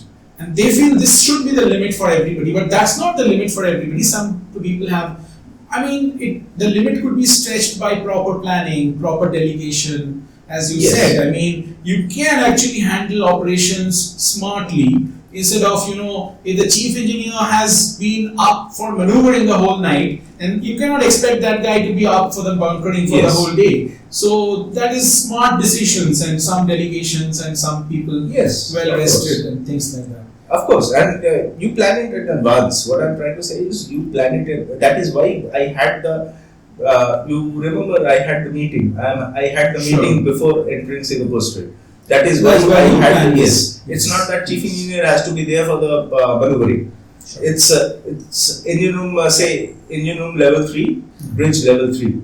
Okay, but the master has to be there, one of the officer has to be there, and one AB has to be there. Similarly, down in the engine room, it's either it has to be a chief engineer or a second engineer. Right. Thereafter, a duty engineer and an oiler. Right. Three guys has to be there. Right. And the planning will help you to say that yes, the maneuvering, during this maneuvering, chief engineer has to take rest because he has got a bunker coming up next morning or next evening whenever you are arriving Singapore. Yeah. Okay, the second engineer can take up the maneuvering. Right. They can plan it accordingly. Right. So this is where it helps. And so this is a little bit of offshoot of the topic that what I've seen over the last 8-9 years, a definite change in trend, because we have got so addicted to screens and we are addicted to the blue lights and the Instagram scrolls, that a person taking rest may not be taking rest, and they may spend hours just getting fatigued over a screen, and then come all the way, you might have thought that you've given him or her a rest, but that person might just be, spending 5 hours on, and then maybe everybody has this confidence when they are that I just manage with 4 hours of sleep, doesn't matter. But when things go wrong, this is something which really, really matters a lot. And this is what I've seen over the last 8-9 years of the change in the trend. There are certain things out of your hand. Yeah. This is one thing is probably out of masters or chief engineers out of hand. What sport engineer, whether he's scrolling his screens during his rest hours, we just can't control them. Yes, to us, yes, I need to give him a proper rest as per the rest hours, a minimum of 10 hours per day he has to rest, so he is resting. To me, he is resting. But whether he is scrolling onto his screen or not, it's very difficult for me to, I cannot judge that. Of course. This beyond anyways. I'm just saying. Yes, saying so, we need to inculcate this habit onto them. We have to tell him the pros and cons of what is going to be happen, what is his job responsibilities. He has to understand his job responsibilities. He has to have that job professional pride in him. Yeah. He has to have that attitude where if he have them, or if she has those qualities, it will be automatically preventing her or him to do this. Yes. Agreed. This is what I believe we can do about it. Absolutely. I think the analogy here is that let's say if you're enjoying yourself at night and you know that there's a long drive waiting for you next morning, how quickly do you go to sleep, and how conscious are you of your own limitations? And you might think that you're a superhuman, you will do it for 2 hours of sleep. But that might not be the case. And when you're even 1 second of fatigue, when you're handling a ship or when you're handling a bunkering operation or handling something like a navigation, that is, I want to circle back to this by the end of this, the rest hour discussion, because the rest hour discussion is very relevant. It's a very relevant topic, and this is a very, very important topic that I think somewhere industry do want to overlook this. Absolutely. I totally this agree. issue. This is something of a grey area. People want to keep it in the grey. Yes. They want to not discuss too much about it, as long as people are complying in paper, whether they're doing it or not. I don't want to look into it. They are all satisfied with all regulations. But as you brought up this, whether a third officer or a fourth engineer or a second officer or a third engineer is scrolling his screens during his rest hours or not. At the same time, there are times when we say, okay, third, you go to rest. That not being his rest hours. Mm-hmm. So we expect that yes, we have given him rest, but keep this in mind that whether if you might have given him rest, it doesn't make us a switch on switch off person every time. You cannot so just go to sleep. I just can't go to sleep. So Absolutely. try what I try to do is I try to maintain the time, cycle. the cycles. Mm. I try to maintain the cycles, and if he falls under the cycle, he's most rested. Correct. It's I not completely agree. That's a very good thought. It's a very good thought because you cannot say I've woken up at 7 o'clock with a fresh mind. Yes. Then after 2 hours somebody is going, okay, go sleep now. okay. That That happens. That happens with even I see this happens with superintendents also. Okay, master has slept for 7 hours. It does not mean that master can always go to bed and switch it off and switch off after True. 6 hours. True. It doesn't happen Work like this. like It this. doesn't work like that. Absolutely. Totally I agree with you. Now, we'll circle back to this Yes. because this is very important. So, before we do that, now you're out of your finished Singapore, now you're going out of Singapore. The traffic challenge is common throughout the strait. Any specific things you remember about fishing boats? in The Singapore? Singapore Strait, we better talk about fishing boats after getting out of Singapore Okay. on the South China Sea and Taiwan Strait. Yeah.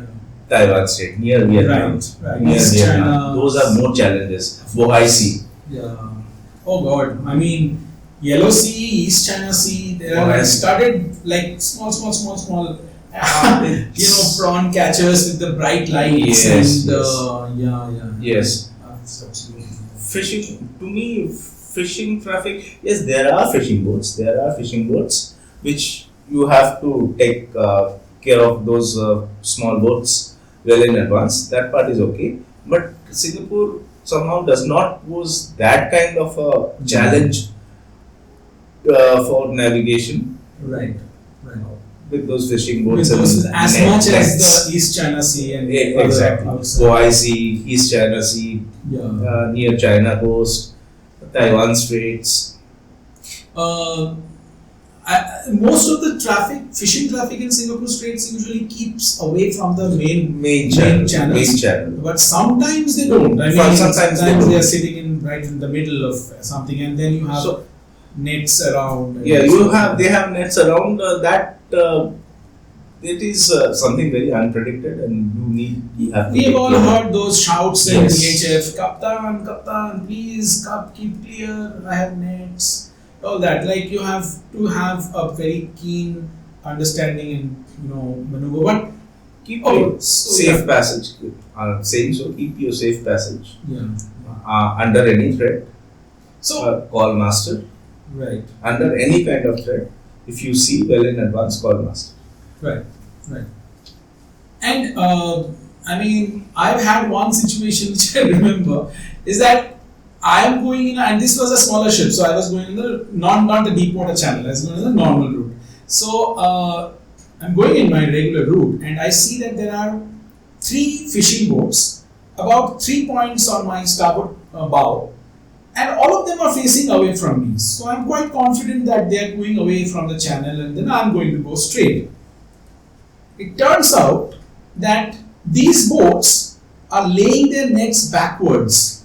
All of them are falling back, laying their nets, and eventually coming straight. It's so, if you watch it on the binocular, you will vouch for the fact that this is not on collision course, they are going that way, I'm going this way, but they are on collision course. You track them on the radar. This is where sometimes it's, I've seen even some masters do this, that one of the recent podcasts we had was about the VDR analysis, and the VDR, the Captain Chari who came here for the VDR analysis discussion, is that he was complaining that many masters do not track the targets on the radar. They just see and feel, okay, this sky I don't have to track it because I can see, but it could be misleading. I mean, that's what I felt, and suddenly they came in the middle of the channel for me. It was very surprising, and I had to really deviate out for it. On this, Yeah. I don't know why did Chari happens to be a friend of mine also. Yeah. So why did Chari say this? But as a master, the vectors and trails, Sure. you have to know the limitations and what you can take out of that equipment the most. So these kind of things, like if you have a trail, suppose you have a train, you don't have to track that. Absolutely. Track that. I agree. No, this is what he said also. I mean, he did not say what he was saying basically was sometimes the trails are off and the target is also not tracked. See, as long as the trails are on, you can definitely understand. There's a Of course. clear. You don't have to exactly. Yes. I agree with you. Yeah. So another thing, what Charlie might have told you that these days they don't quite actually plot the radar fixes. They go by the AIS vectors. Right. That's another thing. Yes. Yeah. Because AIS is giving you GPS speed and Yes. GPS movements, and which can be very misleading. Yes, at times misleading. Yes, most of the times, 99% of the cases I see everything is fine. Yeah. But So actually, the thing about this radar, the speed over the water to be tracked for collision avoidance, that requirement came more from the fact that it sort of gives you the aspect of the. it's only because of the aspect. Yeah. It's only because of the Correct. aspect. Correct. We understand the aspect, but only thing is that these small fishing vessels at times their AIS is off. Yeah. Off, True, yeah. off in a sense, quite off. Yeah. They may be heading somewhere and the vector is showing. Yeah. Showing somewhere. Correct. This is mostly with the small boats, and even we see with the big ships that the heading is off. Yeah. True. If the gyro feed is not coming Yes. properly, or probably Some feed or missing. maybe they're turning. Yes, And that time, yeah, it is definitely. it happens. Okay. So It is safer. Like it is safer to plot those radars, and I think all the officers for that matter has to know the limitations of their equipments. yeah. Yes, what all limitations they have on the equipments and the proper use of the equipment. Sure. Be it TechDisc, be it AIS, be it radars, Yeah. be it whatever. Yeah. That is. I feel these are the subtle elements that you don't get to learn in courses and your classes. Yes, And all that. You yes. have to come on board and then Yes. understand when you're working with a certain equipment. That should give you a sense of, unease. Yes. Even if you're looking at a screen, and with experience what happens is that even before you've identified what is causing that unease, you actually have a sense of something is wrong, and then you point out, oh, this guy is not doing that, or this guy is just stopped in the water, I was thinking he will move, or something like that. This comes by experience, but Yes. when say you are passing Batu Bharati, having it doesn't mislead you it doesn't get you in a bad way if you place a PI over the Batu Bharati thing, Right. and you know where you are. You have a backup saying that even if something goes wrong, you know where you are. Absolutely. So, Absolutely. Use those things. Use those things to the maximum extent. Absolutely. So you're coming out of Singapore Strait now. Yeah. Now let's say you're heading towards a port in Korea or Japan, for example. Okay. So what about the passage and then probably entering the port before entering the anchoring of that operation, if we can discuss that a little. Let's first of all, while coming out, once you have come out of say Harrisburg, you have come out of the TSS. Yes. You will have the crossing traffics. That coming in, there are traffics coming in. Yeah. There are traffics going out. Right. Yes, somebody will turn around for Indonesia and Malaysia's, Yes. Sarawak and all. Yeah. And most of the traffic will go straight up towards China. Sure. Yes. So now the thing is, how you plan your passage? Are you planning your passage? I would prefer to go a bit further and then go north to avoid all the traffics that's coming in.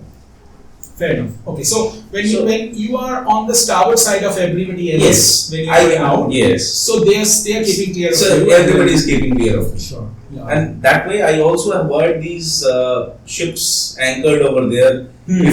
Even if they are anchored, they are not allowed to anchor these days, but even if they are anchored, in the Indonesian waters, waters, south of the TSS. Yes. Right. So I avoid everybody. Yeah. I prefer to go a little bit further and go out. Then go northeast. So Yeah. it becomes a very easy passage for me. Okay. Then Yeah. Right. leaving Singapore. Got it. Leaving Singapore. Yeah. Got it. Thereafter, Perfect. Yeah. thereafter the first challenge I get is the Indonesian islands and the piracy. Piracy there. Yes. Yes. Pulau Anambas. Yes. And all the other islands around that. Yes. All the other islands around that. So this is one aspect we talk during our meeting also. Mhm. Even during the Singapore stay. These days there are a few incidents which has happened in Singapore states also. Okay. So But are they happening on ships of your size, of the size that you are on, or of much smaller barges and ships? No, it's all kind of ships. See, basically what they are concentrating on is the spares that you get out of Singapore. Ah, okay. They just want to They climb buy- and then get Yes, it out and get then it out and go. Okay. It's not that kind of. It's not that kind of piracy where they're piracy. coming with guns and all. Yes. It's like swords and knives Yes, probably. swords and knife. And then they just want to escape. Yes, but then you have to protect your property. Of course. Look, so this is one aspect we also talk during our meeting, that we keep our steering doors closed, ABN doors closed, Okay. keep our stores and whatever stores locked and proper ways secured, so that even if somebody happens to They will face some challenge. Wherever they see that they are facing challenges, they opt to get out. Yeah. Correct. So Right. So are you also putting razor wires over no, there? we don't. Yeah. No, we don't. Reservoirs, it's only during wherever. The Gulf of Aden. Gulf of Aden. Part of it. Yeah. Because when you're coming out of Singapore, everybody was on board and you had all the barges and all. You cannot practically have razor wires all over. You cannot. And then it's only a few hours Yes. after that, and you're into the waters of Yes. and everybody is tired, and you cannot have Yes, people yes. rigging razor wires at that point of time. And also, it's not required. you're Yes, saying. a good lookout will do everything for you. Right. A very good lookout, if at all required, you keep a person at the aft. Yeah. Okay. No, I mean, what I'm trying to get to is it anywhere in the company SMS that you have to know? No. Okay. No. Company SMS does not. Does not. Okay, that's then settled. Because I have seen a number of company SMSs where it specifies that BMP4 precautions apply everywhere, like these areas, or even I've seen SMSs where BMP4 is applied near to Chittagong, near to Brazil and other places. Nigeria for sure. Nigeria, of course. Yeah, of course. It's Those places, valid, yes. You have to. That's a valid place, but the thing is, it's kind of maintaining a balance, Devashish. Yeah. These days, with the people, it's kind of maintaining a balance. If you have to put, suppose you're coming out of Singapore and going east, if you have to put reservoirs after your bunkering operation, then you just imagine the amount of stress those people will have, and True. people will have, and if you can do with one person, why stress the whole lot of people? I personally have this feeling that, this is just, of course, there's a lot of logistics involved in this, but this system of putting razor wires, which we have been following since 2008, 2009, when the Gulf of Aden piracy started, the system of putting razor wires is a very cumbersome job which should have been simplified by now. Yes. We've had a lot of other solutions like putting these, I don't know the name of those, but you just have to lower them down and bolt them in place, and then that's it. It takes 1 hour for 2 people to go around the ship and do this. Now this razor wire takes hours, 6-7 hours sometimes to lay down. If not more. It's not more, and it's. I also believe if somebody is really motivated, it's very flimsy kind of a protection for them. They can simply throw a bucket and pull it all down. That is what they do. That is what they do. It's only because we are just imagining that the pirates will not be that motivated. If they see razor wire from a distance, they will probably go away. Actually, so it does play in their mind. It's a mind game that we also play. That Sure. it's a mind game. Yes, the ship is prepared. Ship is prepared, that means Yes, we will not go. I see that this ship is prepared. I better not go there. Sure. I will also like them. I will, if I was in their place, I would also look for a softer target. Yeah.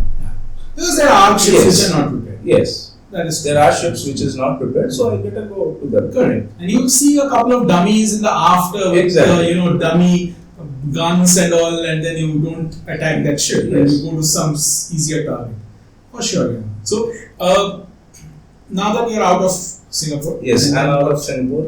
Indonesian islands. Leaving over the piracy part. Yes. Now I start facing most of the things, most of the traffic will be head on Yeah. from here onwards. Yeah. You're going on either you are going on to a 030 course, Sure. Yes. 030 course, or the opposite of this. Or opposite. Opposite of. Yeah. Next traffic you'll be facing is 200. the vessels coming out of the Luzon. not Luzon, the vessels that will be coming out of your Bangkok, Sriracha. Bangkok, Thailand. Gulf of Gulf of Thailand. Gulf of Thailand. Yes. So there may be a few crossing traffics. Yeah, Rarely, but Yeah. you may encounter a few crossing traffic and a few fishing vessels. Sure. The fishing vessels probably you will. Yeah. Okay.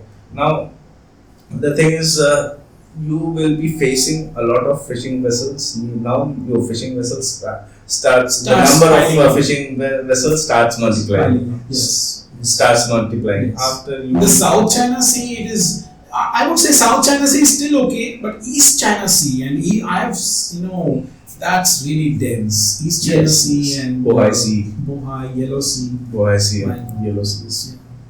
If you see a cluster of boats, fishing boats, and you see that clearly on the radar, that is the cluster of fishing boats. Do you pass through them or around them? I always pass around them. I always pass around them. If you see a cluster, why do I have to go into it? If you deviate your course by say 20 degrees or 30 degrees, so how many miles you going to add up to your Probably distance? in the end you will end up Going just about 4 miles, 5 miles. miles.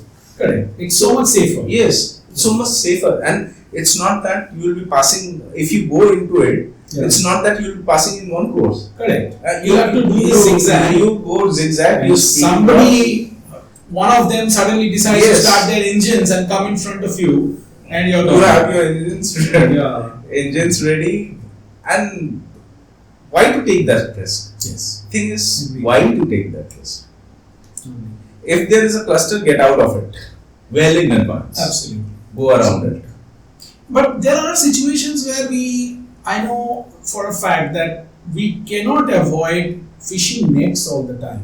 Fishing nets, sometimes when you are in this whole sea of fishing boats, obviously you are avoiding all the boats, but you can, one of the fishing boats will start calling you and crying for the nets, and you can still avoid, but if you want to avoid the net, you might end up into another cluster of fishing boats. So sometimes it's not practical to do it. Yeah. And at the same time, I had a talk with a lot of fishermen Okay. regarding this. They were fishermen from Minicoy Islands who were a part of our crew at that point of time. Uh-huh.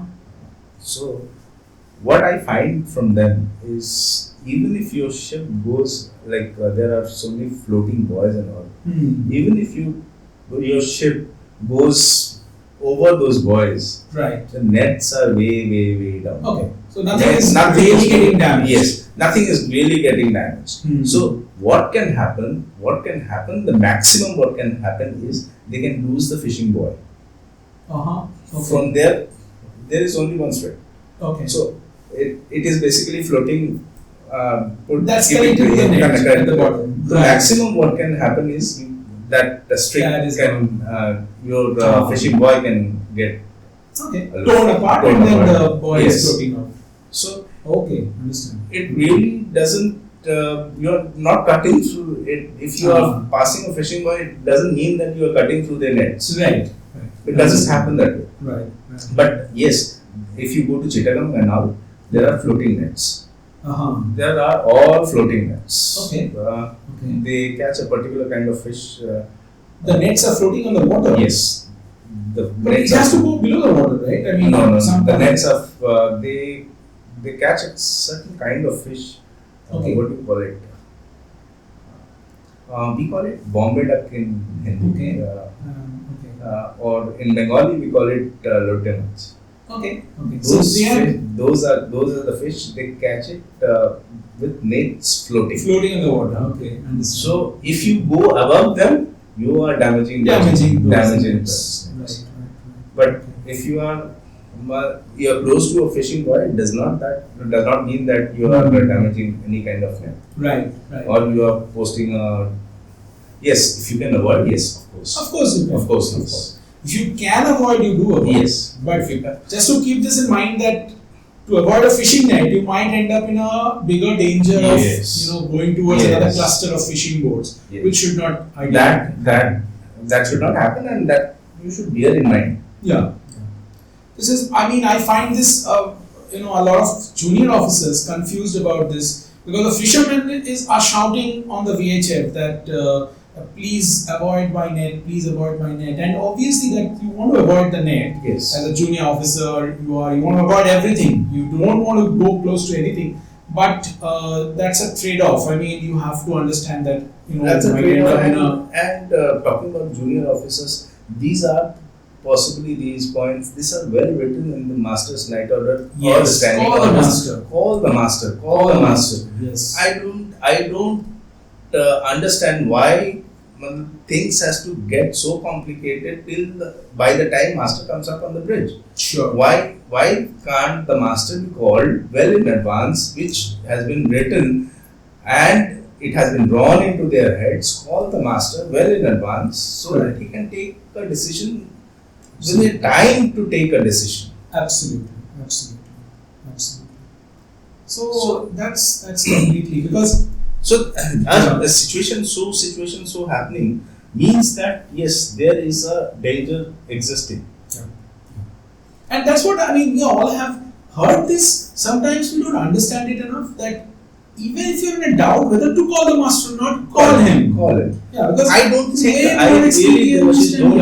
that any master minds. Probably. Yeah, I mean, Probably there may be some. Maybe some. I don't know. Maybe not. Yeah, we don't understand. We will not understand why. But to be fair, all the masters we have sailed with, I don't. I never had a problem. Yes. I never had a problem calling them. Yes. But that's also because we probably called them at the right time, and they also felt it was the right time. And there may be masters who would get irritated if they're called for silly reasons. We may not have called them for silly reasons, which is why our experience is good.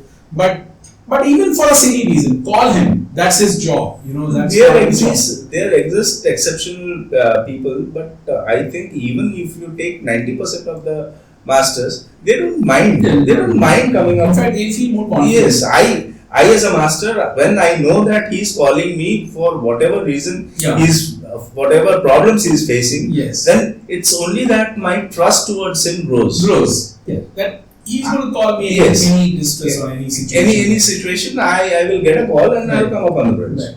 This is trust growing. And once I see that this officer is not calling me, once I come up on the bridge and see, the situation is not very right and he has not given me a call at this situation, my trust towards that officer goes down. And it often happens with super senior officers or veteran chief officers or second officers who have been second officers for it years. does happen with third officers also. New third officers also. We have never felt that we in our life has never felt that if I call a master, my authority or job pride is diminished or being questioned.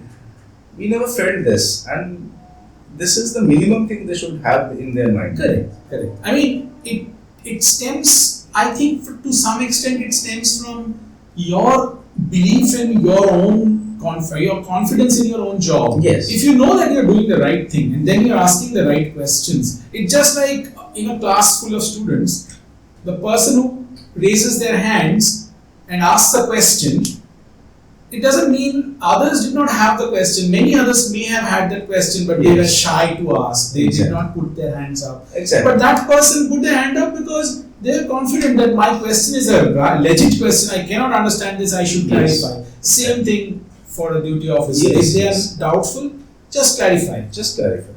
Yeah. And I personally don't think that any masterminds. Trust grows. I know. I mean, for a fact, what you said has happened with me also. If an officer calls me, I trust that officer more, for sure. Yes. I would, yeah. Okay, so now we are going towards Japan or Korea. Yes. So when you Now we are passing Vietnam. Vietnam and Philippines on the starboard side. Philippines on the starboard side. China, Vietnam. Philippines will not have much of a fishing traffic. But you're not going that close to Philippines. We are not going that close to Philippines. You're just passing through Luzon, Taiwan on top, and Philippines on there. Yes, Yeah. Philippines on your starboard and Taiwan on the port side. Port side. So that is where passing your Vietnam will have a lot of fishing traffic. Lot of fishing traffic, especially if you are going close to the coast. You will have a lot of fishing traffic. I prefer to keep away if there is a cluster of fishing traffic. I always prefer to keep away from them. Right. I alter my course well in advance so that I make sure I put it to my duty officers also that make you alter your course well in advance. Whether this is my lookout, whether your course increases by 5 miles or 4 miles. Don't worry about it. Don't worry about it. This is my lookout. Yeah. I am the one who will be answerable, and you are not. You are here to navigate Safely. the ship safely. Point. So I am the one who will question. Believe me, nobody will question me, and they will be happy to hear that. We hear that we are doing things safely. Right. So, saying so, after Vietnam, we go towards the Taiwan Strait. Mm-hmm. Now there is one catch between commercial and your safe navigation. Okay. You will have the currents will favor you. The currents will favor you going from south to north by Taiwan Strait. You mean east of Taiwan, between Taiwan and China? Between Taiwan as Strait, opposed to starboard side here from the Pacific Ocean. Between Taiwan Strait and east and west of Taiwan. East and west of Taiwan. Yeah. So going west of Taiwan is the Taiwan Strait. Yeah, Taiwan Strait. Yeah. Going through the Taiwan Strait, you will have a current of maybe going south to north. You will probably have a current of 0.5 knots. Favoring you. Okay. And you will have a current of 2.5 knots favoring you on the other side. Other side. So your distance, your distance will probably be say 15 miles, maybe 15 miles increased if you go through the Taiwan Strait. East of Taiwan. Okay. And you will see 15 miles if you go are going east of Taiwan. Yeah. But there are quite a few draft restrictions. There are quite a few windmills there. There are quite a few in the Taiwan Strait. Windmills there. You have quite a few of reportings there. The chances of getting fishing traffic is. I have always avoided that. I have never taken that Taiwan Strait route. Is it anywhere? Did anybody? I mean, I have always found it safer to take the Pacific Ocean west. Except once. It really depends. It really depends. If you are suppose coming out of Hong Kong. If you are coming out of Hong Kong, those China. Going to China or whatever not. Yes. So you save a lot of distance. Yeah. If you're coming out of Hong Kong and going to China, of course, that's the shortest route. That is the shortest. Instead of taking all the way around. Yes. And once you're coming down from down, you have the current in favor. Okay. It's always preferable to take the east of Taiwan.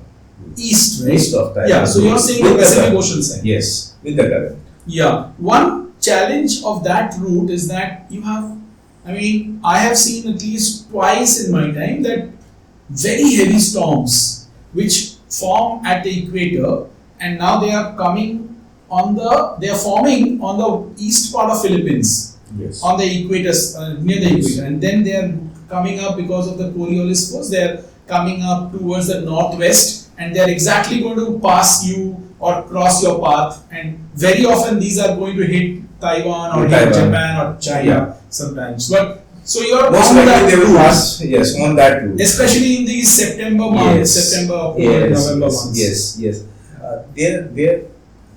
There is basic. That's your role as master. Yes. That is your role as master. Yeah. The thing is, wait for things to pass. Correct. I have done it. There's nothing. It's not brave enough to go and hit the stop. Yes, it's coming in your way. Yeah, of course. If she is passing well here and you are passing well ahead of the storm, then it's okay. Yeah. But yes, if it is passing you, Yeah. it's passing ahead of you. Wait Sure. well in advance. Wait well in advance. Yeah. I have done this. Before you Yes. cross the Luzon. Before you just stop, You you just wait. you just Wait wait. for the storm to pass and then you pass. Correct. I have done this. I have done this lot of times, in fact, and these days, we get storm warnings. We get fantastic storm warnings. 7 In to fact, 10 days in advance. 7 to 10 days 10 in advance, days. you know exactly this is where the storm This is is. where- After 6 hours, Yes. after 6 hours. After 6 hours. Exactly. Yeah. So And now Things you are- also get very often for the companies you also get a weather routing service. weather routines, of course, yes. They will also suggest. Yes. Weather routine will suggest, and even if you don't have a weather routine, Mhm. you do your own weather routine, right? Yes. We had been doing it over the years. Absolutely. What is your way of let's say you're crossing a ocean where you can move any direction, Yes. but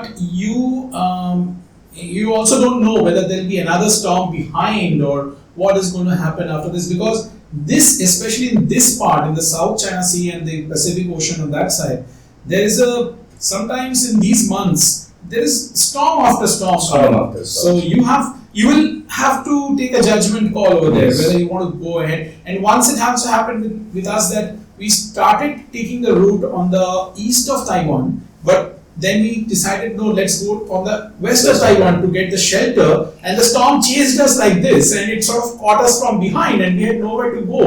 And we had this was a VLCC. I was a third officer. Of course, as you said, we probably should have stopped well in advance, Yes. and let it pass. But we sort of thought that it will pass or whatever. I have seen nobody will question you. Like yes, of course, there will be a lot of questions asking that yes, is this decision of yours correct by waiting 36 hours? Yeah. There will be, So but shooting on ETS. but if you are on the right track and you have just the things rightly, you have everything to say that yes, if I do like this, I will be caught up here, and if I do like this, I will save this. Yeah. So it's basically, even if you're not waiting, if you are going with the storm, Yeah. what will happen is you will be doing a speed of 2 knots Sure. for a period of 2 days. Yeah. You will be using the same amount of fuel, Probably more. probably more. And if not probably more. you might even end up damaging your engines. Damaging a lot of things. Yes. Lot of things. Lot of things. We have seen in our life what can see to our ship Of course. if we don't take care of them. Yes. And that's, even when I was a young master, I used to feel that, okay, I'm sort of alone in this situation and I have to take my own decision. Well, that's the job. Yes. There's nothing glorious or something this is the job we signed up for. That's why Yes. we are getting paid. So it's sort of your call, and it's natural that you have to answer for what you decide. Of course. That is Of course. That is the job. But yes, not every time you will be 100% right. These are some kind of decisions you are taking based on your studies, based on your experiences, based on whatever resources you have. True. It's not that you will come up 100% every time. But yes, saying so, you should have an explanation ki, yes, these are the things we have considered, but however, these things did not go the way we expected it to be Yes. going, Yes. and That's by what happened. somewhere. Yes, correct. That is how we landed up in these things. But Yeah. out of 100 times, you will be doing good for the 98 times. Sure, absolutely. It That's is where those, the yes. experience comes in. That's where the judgment comes in, and that's what yeah. And I mean, I have seen a situation where the master before me took a call to go against the weather routing service. The weather routing service decided on one thing, and he went against it. Now he got caught up in the storm, and something got damaged. But when I joined the ship after him, and I was asked to assess the situation because this was a big issue in the company that the master did not follow the weather routing, and then something got damaged. When I assessed as a master, and obviously I was not there in the situation, but to my judgment, I still believe that the master took the right call. He would have been more damaged if he would have followed the weather routing services decision. But unfortunately, in this situation, the master had to answer a lot, and then I don't know exactly what happened with him later on. But and I put my recommend. I put it very clearly to the company that I still believe master has taken the right call. I mean, if he would have followed the weather routing service to wait, the storm was coming on to him. Instead of that, he decided to go away from the storm, and okay, the storm caught up from behind. But that damage of one equipment on deck is nothing as compared to if the storm was hitting him directly. Right. So Of course. it's a judgment call that you take, and you don't always get praised for it or rewarded for it. But that's the job. See, Debashish, this is one thing I believe that whether you get praised for your Yeah. it really doesn't matter whether you get praised for your action or you don't get praised for your action. That is, as a master, these are all the resources I have to the best of my ability. This is what I think is the best possible way, and I have taken the decision out of this. Right. I should be able to put myself Justify yourself. justify Yes. myself clear that yeah, this is what it is. Sure. Now there are a lot of people taking things in quite a few different ways. They will come up with their ideas. Sure. At that point of You time. can always be smart Yes. in hindsight. You know, Yes. when you have already passed a situation, you can always evaluate backwards Yes. and say, "Oh, this guy should have done that and Yes. not this." But when you are taking a Had call, he been doing that, Yes. what would have been the situation? That's a that's a question different not story. answered. Yes, true. So, yeah, that's part of our job. There's nothing to feel stressed out about Yes. or anything. Yeah. Once you know your subject, Yeah. then it becomes easy. True. Agree with that. So now you're going up towards Japan, and now you've Yes. passed the storms, let's say. And anything else you want to touch upon before we arrive in? We have passed Taiwan Strait Okay. through the east, Yeah. and now comes the area of fishing traffics. If you are going Okay. close to China, Yeah. you're caught up. You're saying Yellow Sea, right? Yes, Yellow Sea. Right. Close to Chinese coast, you have got a lot of ports in there. Sure. You have Zhaoshan, you have Shanghai, you have got Dalian. Okay. Sorry, The not Dalian is way not north, right? Dalian is well north. You have got Qingdao. uh, Qingdao. I think now It's probably further north. Zhaoshan and what is the big port? Ningbo. Ningbo. Ningbo and Zhaoshan. Right. So there are quite a few things out on those ports that those are port entries. So we don't discuss on them, but as much as far as practicable, keep well clear of those areas. Okay, so what areas are you talking about? I'm talking about after leaving Taiwan Strait. Before you go to say Yosu and all, Yeah. Korean waters, you have these ports coming up, the Chinese ports. Right. You have Right. this Chinese ports. Yeah. The fishing traffic close to the port Yeah. is huge and heavy. Mm. Huge and heavy. Look into consider the contours. Okay. Keep in mind the contours Okay. where, as we all know that where the fishing traffic can be dense. So keep your passage plan. You go, while preparing your passage plan, keep the contours in mind. Right. Right. Right. Keep the contours in mind. This will help. So you're saying shallow contours Yes. will attract more fish. Shallow contours, and where there is a contour change, There's a deep drop in the contour. Deep drop in the contour, you will have fishing vessels there. Yeah. So if you keep these kind of things in mind while planning your passage, you will be able to avoid those fishing traffics. Got it. Right. Right. Right. So Okay. so don't go close to the you avoid going Towards the coastline. Coastline, yeah. Keep while planning the passage, keep your contours in mind where you will be encountering heavy fishing traffics, Yeah. heavy fishing traffic density, and go. You have a straight path till Korea. Right. Thereafter, if you have a deviation whether you want to go to Japan or you want to go to Russia, you have to go to Korea. Yeah. Let's go to the Bohai Sea towards Korea. Right. You will have a huge fishing. Bohai Sea is also crazy with fishing boats. Like my God. And I believe one good thing about, or I don't know, I mean China, probably not so much, but in Korea, Japan area, the fishing boats at least are following their rules and putting their lights up, which is probably not the case with Yellow Sea or South China. Many of the times you'll just see one light or sometimes not even any light. Some of the fishing boats are totally dark and they somehow think that it's off. You don't find, there are very few fishing boats which is totally dark. Yeah, Most of them are very well lighted. Correct. Very well lighted. Yeah. But some of those lights are also confusing because those lights are to attract the fish. Yes. And it's sometimes shining down on the water. Yeah, you to don't attract the know. fish. Looking into the lights, you will never know that where the fishing boat is heading.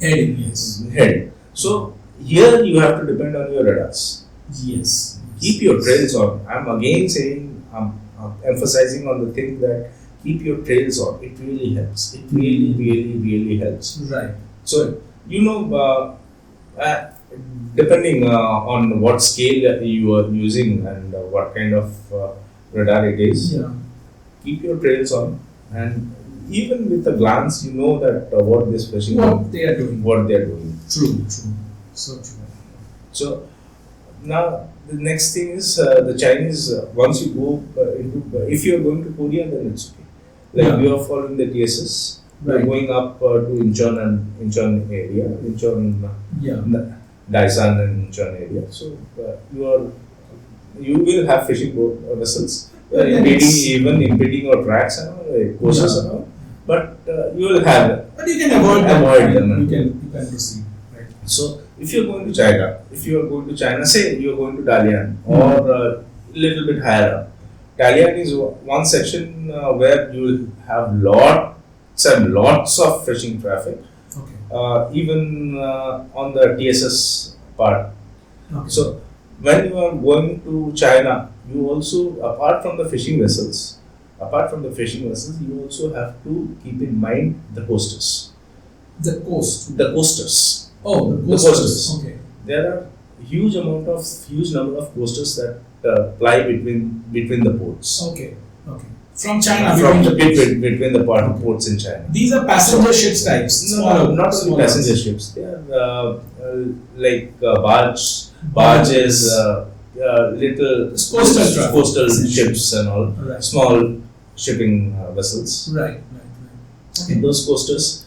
So coasters will ply. Generally, they will ply close to the coast. A little bit away from the coast. Yeah. So keep an eye on them, and you will have clusters of fishing boats. Okay. So as we have discussed, keep away from the clusters. Keep your course. Even if your course says that it is going it is passing through the cluster. Hmm. It's not that you have to keep to your coastline. Of course. There is yes. nothing. Of course. There is no rule saying that you have to. Your Yeah. course can always be deviated. True. So these are the points where you have to inform the master. Sure. You have to inform the master, sir. This is the case. How do we go? Do we have a? Do we follow our plan B? Or yeah. So definitely. Devashish, I missed out after Singapore, and before Taiwan Strait. We after 4 or 5 days, we also have a meeting. We do have a meeting. To just to keep these guys informed that where are the fishing densities you will face. Yeah. These are the fishing densities. It's very interesting because some people think that when you're starting from the Gulf and you're going to pass through Singapore Strait onwards to South China Sea and then to Korea, I would say many masters I've met try to do the entire passage plan meeting when they are departing the Gulf. Yes. Thinking that they have to do every explanation, they will probably do a 1 hour meeting, a 2 hour meeting, but they will explain everything and now they are peaceful. I have done a passage plan meeting. But this approach, what you're saying, to meet at different points before Singapore Strait, exiting Gulf once and then before Singapore Strait, then after departing Singapore Strait, then before this is a much smarter approach because people don't remember. I mean, 25 days voyage. Actually, so. It's not possible. This is because and situations are changing every day. Yeah, because you might have a storm forming. Yes, I never had an update on the storm of Taiwan Strait when I left the Gulf. Yes. So things are changing. Yes. Things change very, very quickly over there. That's a very, very valid point because this is, this actually is just because some people want to finish it off. I have to do something and I have to put it on record. So I've done a passage. So this is what I say. I say this is what we have to talk to our juniors, saying that if I'm doing this, I'm just ticking a checkbox. Yes. Which I as a master at this point of time I don't want to tick. I better not tick the place where I have not done it. Sure. So it's just a tick on the box is not enough for me. Not enough. As long as you're not true to that particular job. Right? It's better I don't take it, but if I explain everybody everything, keeping everything in, everybody keeps everything in mind, these small things does help. Yeah. Does help. Yes, once I say 2 days back, once I say a third officer that yes, call me well before. If you see a dense traffic, we will not be for this is our plan A. Yeah. We will not be following this. We will be keeping away from this cluster. Yeah. If I see a cluster there, I will be passing away from the cluster. If I say it 2 days back or a day back, this guy will be followed. Yes. It will be followed. So true. So and if they might even remember what you said 25 days back. Yeah, that's it's as good as he has signed a master's standing order while joining. Yeah. True. That's very so.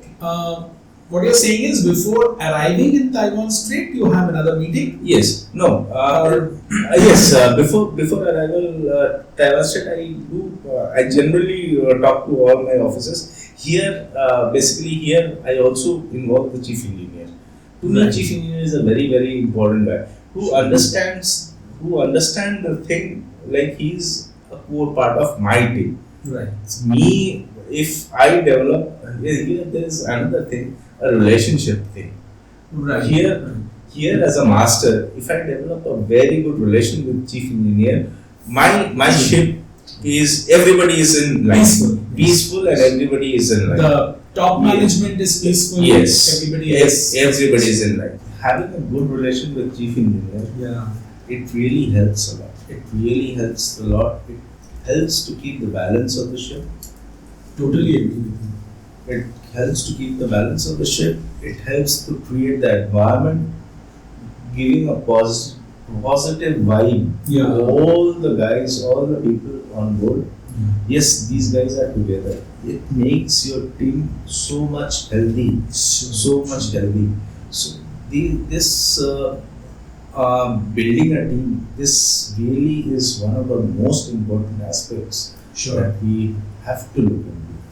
So this can only happen when you can put aside your egos and whatever it is called, if you can put aside that particular thing aside and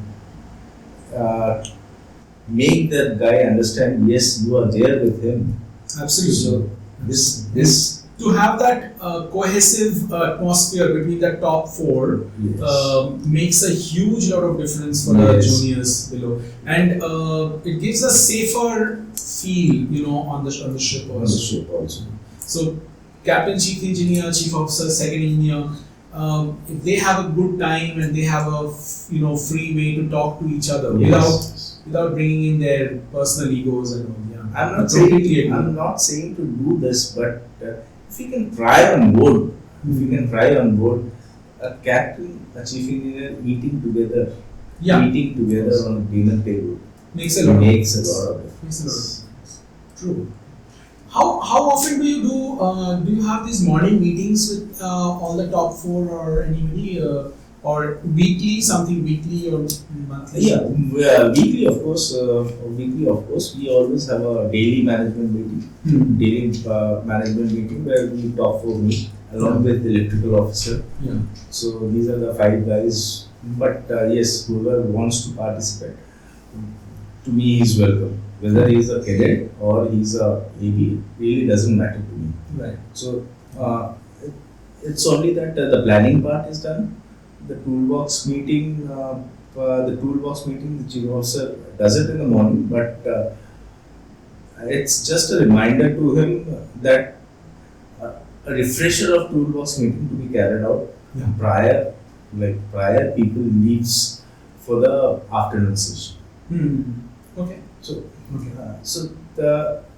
I am one of those person who feels that okay, it's not enough. You do a small one, but you break it into pieces. You break it into pieces, it will be more effective. Absolutely. This is something many people don't understand, that just to do something because it's written somewhere and tick off a box, as you said earlier, doesn't work. I mean, you have to make it effective also. Toolbox meeting, it's just a word, it's just a word unless you implement it. Yeah, before you get out of your house, if your wife says, okay, have a glass of water, every hour or so or 2 hours or so, and it happens, you will probably have a glass of water and forget it for the rest of the day.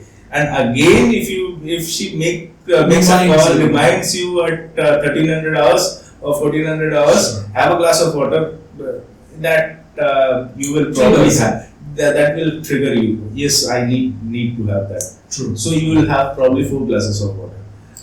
A single call will make you drink only a glass of water. Yeah. So Agreed. So these are the finer things that I have learned with my experience across my career, which I wish even the Actually, now this guys is, should follow. yeah, this is very interesting, Kaushik, because see, all of us throughout our lives have always been the only rank on. Like if you think about it, when I was a cadet, at least I was the only cadet for the longest time. I had a senior cadet in between, but that is also almost a separate rank. The senior cadet and my position is not the same on the ship. Then I was a third officer, only third officer on board. Then the second officer, then the chief officer, then the captain. We never had a comparison between our styles. Yes. I mean, we had our own style, which we always believed was right, and then it was either corrected by the seniors and or commented on. Again, especially as a master. Exactly, what you're saying is very true. And again, there is another barrier to this is once we leave the ship, it goes. Yes, Yes, it goes. So another guy coming in will enforce his way of doing to everybody, and they will start following his patterns. Absolutely. His- Absolutely. So, And nobody is actually correcting Correct, anybody yes. else that okay, this is wrong or right, because Exactly.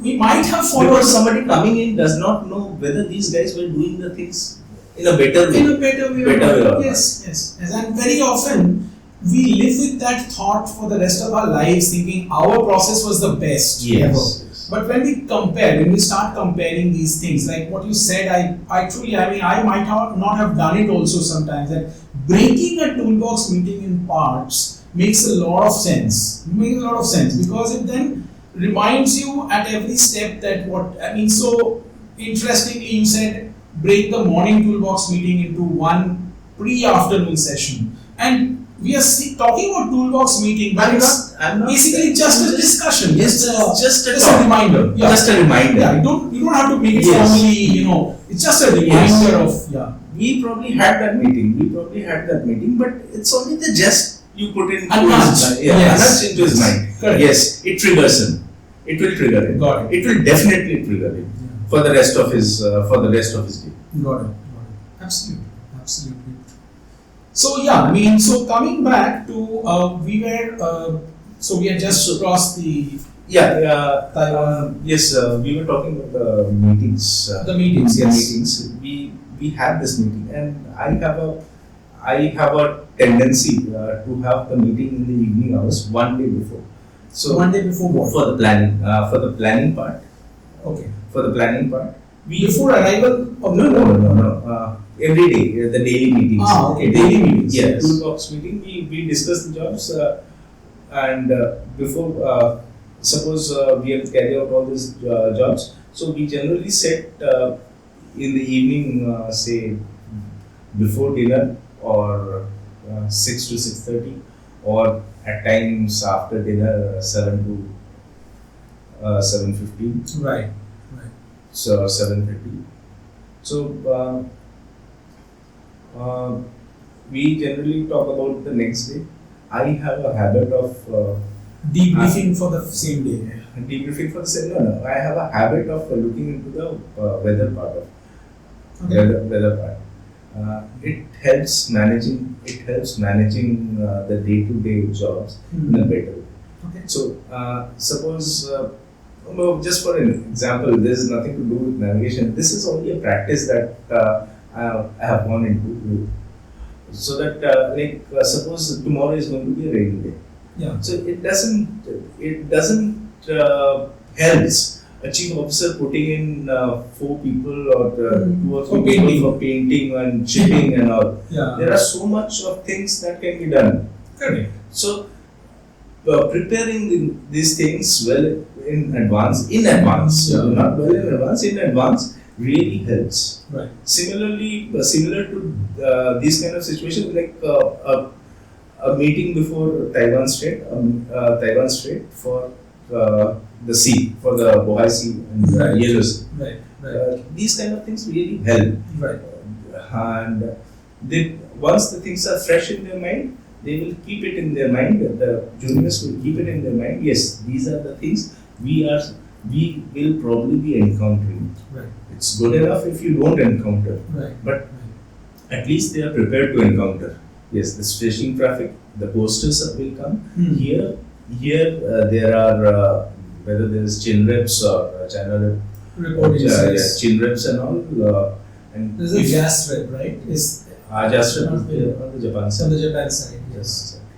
JASREP is On the other side. also applicable to much south of Japan also. When you are approaching Korea, are you reporting to JASREP?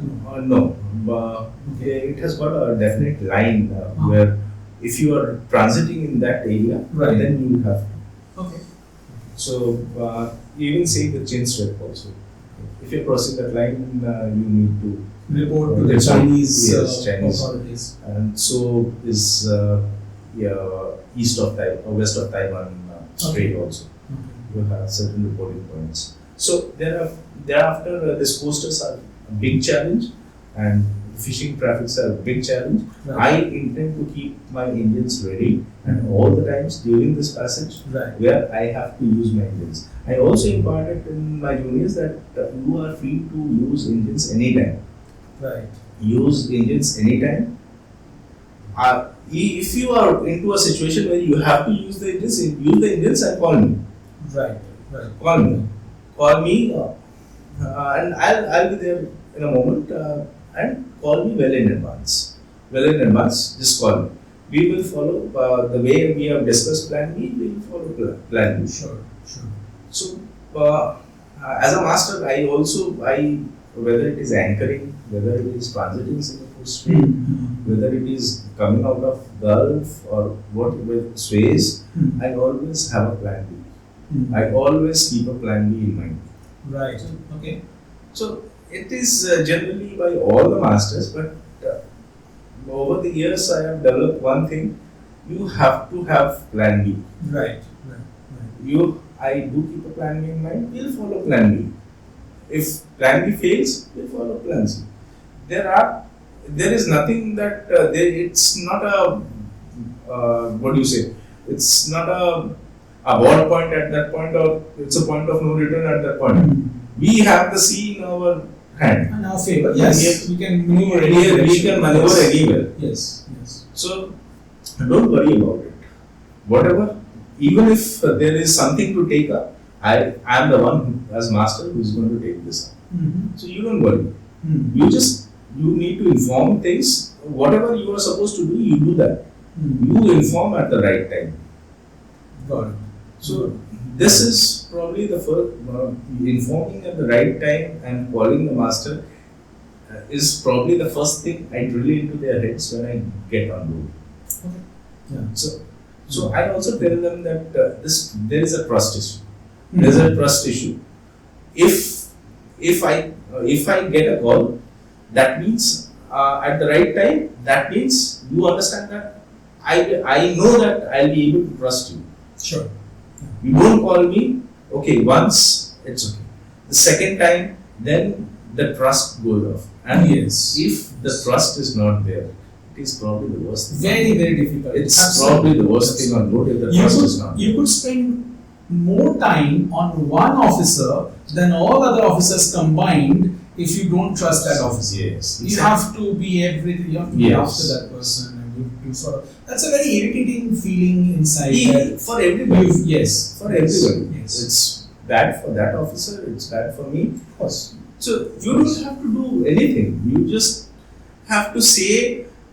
Yes, you have just to have to say that, sir, I'm not able to do this, help me out. That's all. Well, I believe everybody understands this concept in theory, but where the difference comes is the fact that people are, just as I was taking the example of, some kid in school, putting their hand up to ask a question. Where the difference comes, see, everybody understands asking a question, a right question is smart. You don't feel bad about asking a question, but the question is, am I asking a smart question? Now, am I calling the captain in the right position? Is he going to come up and feel? I mean, if a second mate calls you for something which is so basic that a cadet should know this, or a third officer should know this, and that is again judging by your standards. Yes. You're a master.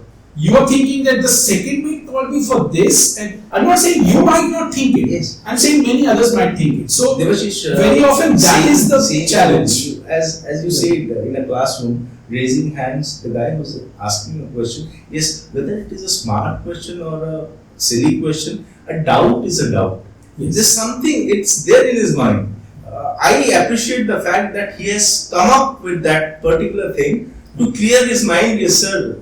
This is troubling me. So I believe it's a two-way street. Yes. Where the captain has to make them feel also that asking a dumb question is okay. Yes. It still puts you in a better position than not asking Yes, of course. Yeah. It's just clearing your stream. And somehow I feel it's more to do with the master or the senior management than to do with the junior, because sometimes the senior officer would react in a way that, "Arey, you don't know this one. What? You are second mate for what? 3 years? Perfect. This question will discourage him forever. Yes. He'll never be able to ask another question, even if it's a smart question." And Devashish, that is why I told you that team building is one of the most important thing to me. Very true. One of the most important thing to me is team building, and a guy who can put in these kind of things.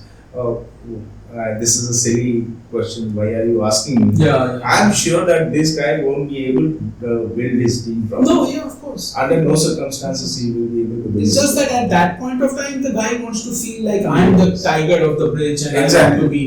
I mean, that's very silly because, I mean, You can be the tiger of your ship. You can be the tiger of your ship, but it doesn't mean that. discouraging. Yeah, it only takes one Yes. such instance to discourage that person forever. Yes. If that person is a little shaky inside or a little hesitant, Yes, it will discourage. it just takes one instance, Yes. and then that person is totally shut down. They will never ask Yes, you any questions. you make people understand that you have the authority. It's very important. As a master, yes. At times the commanding attitude is very important. Sure. But to switch to that, Yes. But doesn't mean you're always like that. Yeah, exactly so. You switch to it when you need it. When you need it. Correct. But it's not that always. Then Then it's lost. yes, Point the is whole point is lost. Sure. The whole point. That's very interesting because that's actually touches upon a very relevant topic which many juniors feel that should I ask, should I not ask? Obviously, everyone has read in the Master's Night Order that call me if in doubt. But that call me if in doubt part is very widely misunderstood, especially in Exactly. multinational situations where you are sort of the only nationality. Maybe you're working with the different nationalities, Exactly. and now you are anyways a little shaky, and then, or maybe you are sort of in a different zone altogether. You don't want to ask because you feel it's somehow demeaning your own authority or whatever. Depends on the cultural aspects. So, very right to say that. I mean, I totally agree with that point that as a master to have that sense across the board. I mean, at one point of time, I was sailing with all my 5 officers were of different nationalities. There was a African, there was a Ukrainian, there was a Russian, there was a British, and then there was I, master. So all the 5 different nationalities, but doesn't matter. I mean, you just be a human being, and then you just talk to them like a human being, and you don't. When you need, you establish your authority. But unless needed, you put them in a sense of ease that they can ask you and come to you and Yes, give yes. you the right information. That's very important. That's very important. Of course.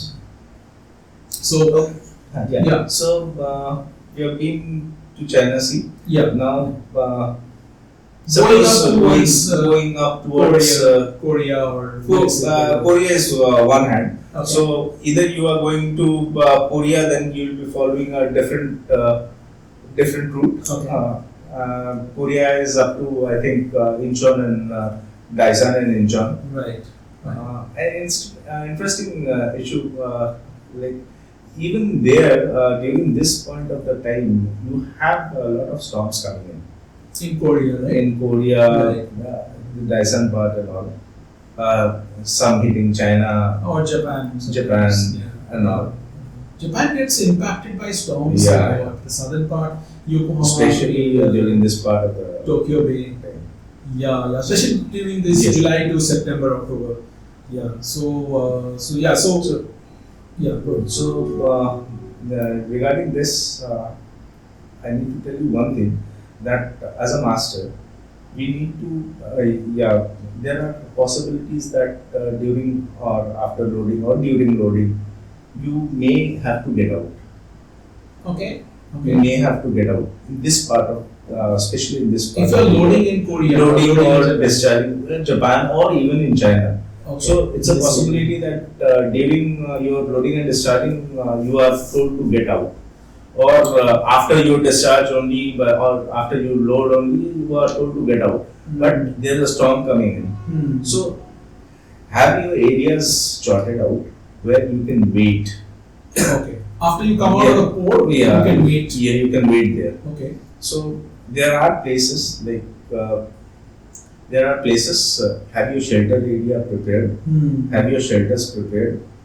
There are places just west of Daesan and all, Okay. just west of Daesan and all, where there is a place to wait, where you can, you will probably not be anchoring, you will drift around there. You'll drift, right? Drift Yeah, around because there. bad You will not weather, be yeah. anchoring, but there are ships which also anchor. Okay. There are also ships. So But that is isn't it a much better idea not to anchor? Of course, yes. Yeah. So I probably this is one more reason I want to talk on this. Probably we as a master at point of time, we think that yeah, there is a storm coming. I have probably 2 days back I have anchored. 2 days back I have anchored. I am certainly as a master, I feel that okay, I have anchored. Let me be anchored. Yeah. Let me be Just anchored. too comfortable. Comfortable anchorage. Yes. Comfortable anchor. Who will take the headache of picking it up again and then moving out and yeah. So I want to tell this young guys or the young master, yeah. do not do this. Do not do this. If you see that something is coming, you pick up your anchor. You pick up your anchor. You drift. There you will have your engines. Yeah. There you will have your engines where you can use your engines. You will save your anchor. You will save a lot of things. Sure. Lot of properties. Absolutely. So I mean, it doesn't make any sense for you to hold on to your anchors. the disasters that can happen if you are anchored in a rough weather and up beyond a certain point, now you cannot even pick up your Pick up anchor. anchor. That is what You it is. got to now. Yes. your There booking is stuff. no point. There is no place for you to pick up anchor Yeah. after a certain point. Yeah. So yeah, the sea and the wind would be so Yes. high and the anchor will be stretched out Yes. and then might break stuff, You When will you lose your go- gypsy. You Yes. will probably lose your gypsy if you try to pick up your anchor at that point of time. That's very true. And I mean, usually when a storm comes towards an anchorage, it's usually the first ship which takes a call, let me pick up my anchor and move. Before that, every other ship is thinking, okay, I'm comfortable, let's just stay here. It's just a small storm or something like that. But I've seen, senior masters do not even hesitate. They do not even take they might be the first, Yes, people yes. to pick up the anchor and move out. Doesn't matter if the others are at anchorage. And I've seen such a situation where there was a anchorage right in the middle of a TSS. I think this was Quebec in Canada, where the anchorage is sort of in the middle of the TSS. It's like halfway into the TSS, you have a small anchorage inside. So basically, when you're picking up anchor from there, you have to do a to and fro motion in the TSS. You cannot go out into the sea is way far. So basically, what we were doing is just this to and fro motion in the TSS. But as soon as we picked up the anchor, within an hour, we heard other ships at the anchorage cry out for help, for tugs and stuff like that. Now they cannot pick up their anchor anymore and they are getting affected by the storm. And you believe me, at that point of time, no tug will come for assistance. Of course. No tug will come for assistance. They can't, yeah, they will be thrown out. So you have to identify your shelters. yeah. You have to identify your shelters. You have to make sure that you have a drifting area.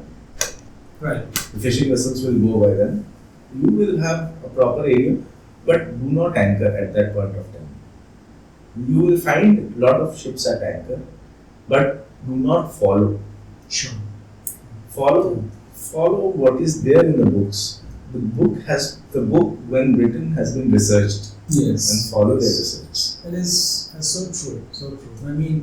There's always a judgment call that people, tend to think that we are either being too safe or it's better to be a little more Yes. on the safer side. Yes, and what I see is yes, this ship is doing that, so it's better for me to do that also. Yeah. This That is a wrong thought, concept. wrong This is process. wrong The process. thought process. Yeah. Okay. So Question now, yourself.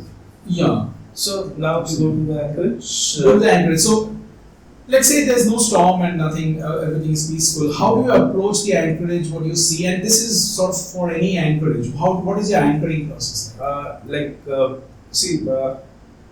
There are different aspects to the anchorage. There are different aspects to the anchorage. One is you have to know your currents. You have to know your currents. Most of the anchoring incidents which has happened is masters not knowing the current. Sure. Masters not knowing the current. Masters not probably the wind he will know but the current is something he cannot see. Sure. So Yeah. so if you as a master have to know your current. So there are ports where you will find 4 knots, 5 knots of current, and you. Korea, I remember, had 9 knots when I was. There was one anchorage in Korea. I don't remember which port, and it has been quite a long time. Pyeongtaung and Daesan has a Huge. tide height of about 7 to 8 meters. So you can understand the amount of current. Yeah, of course. Yeah, It's tremendous. Chittagong, you will have 7 knots current. 7 knots current. Yeah. And if you don't consider that, you might simply land up in some other part. Yes. Just drift off to another vessel. Chittagong is one place you don't have a depth also. I see. You don't have depth. Okay. You don't have depth around. You have a current of 7 knots. Right. And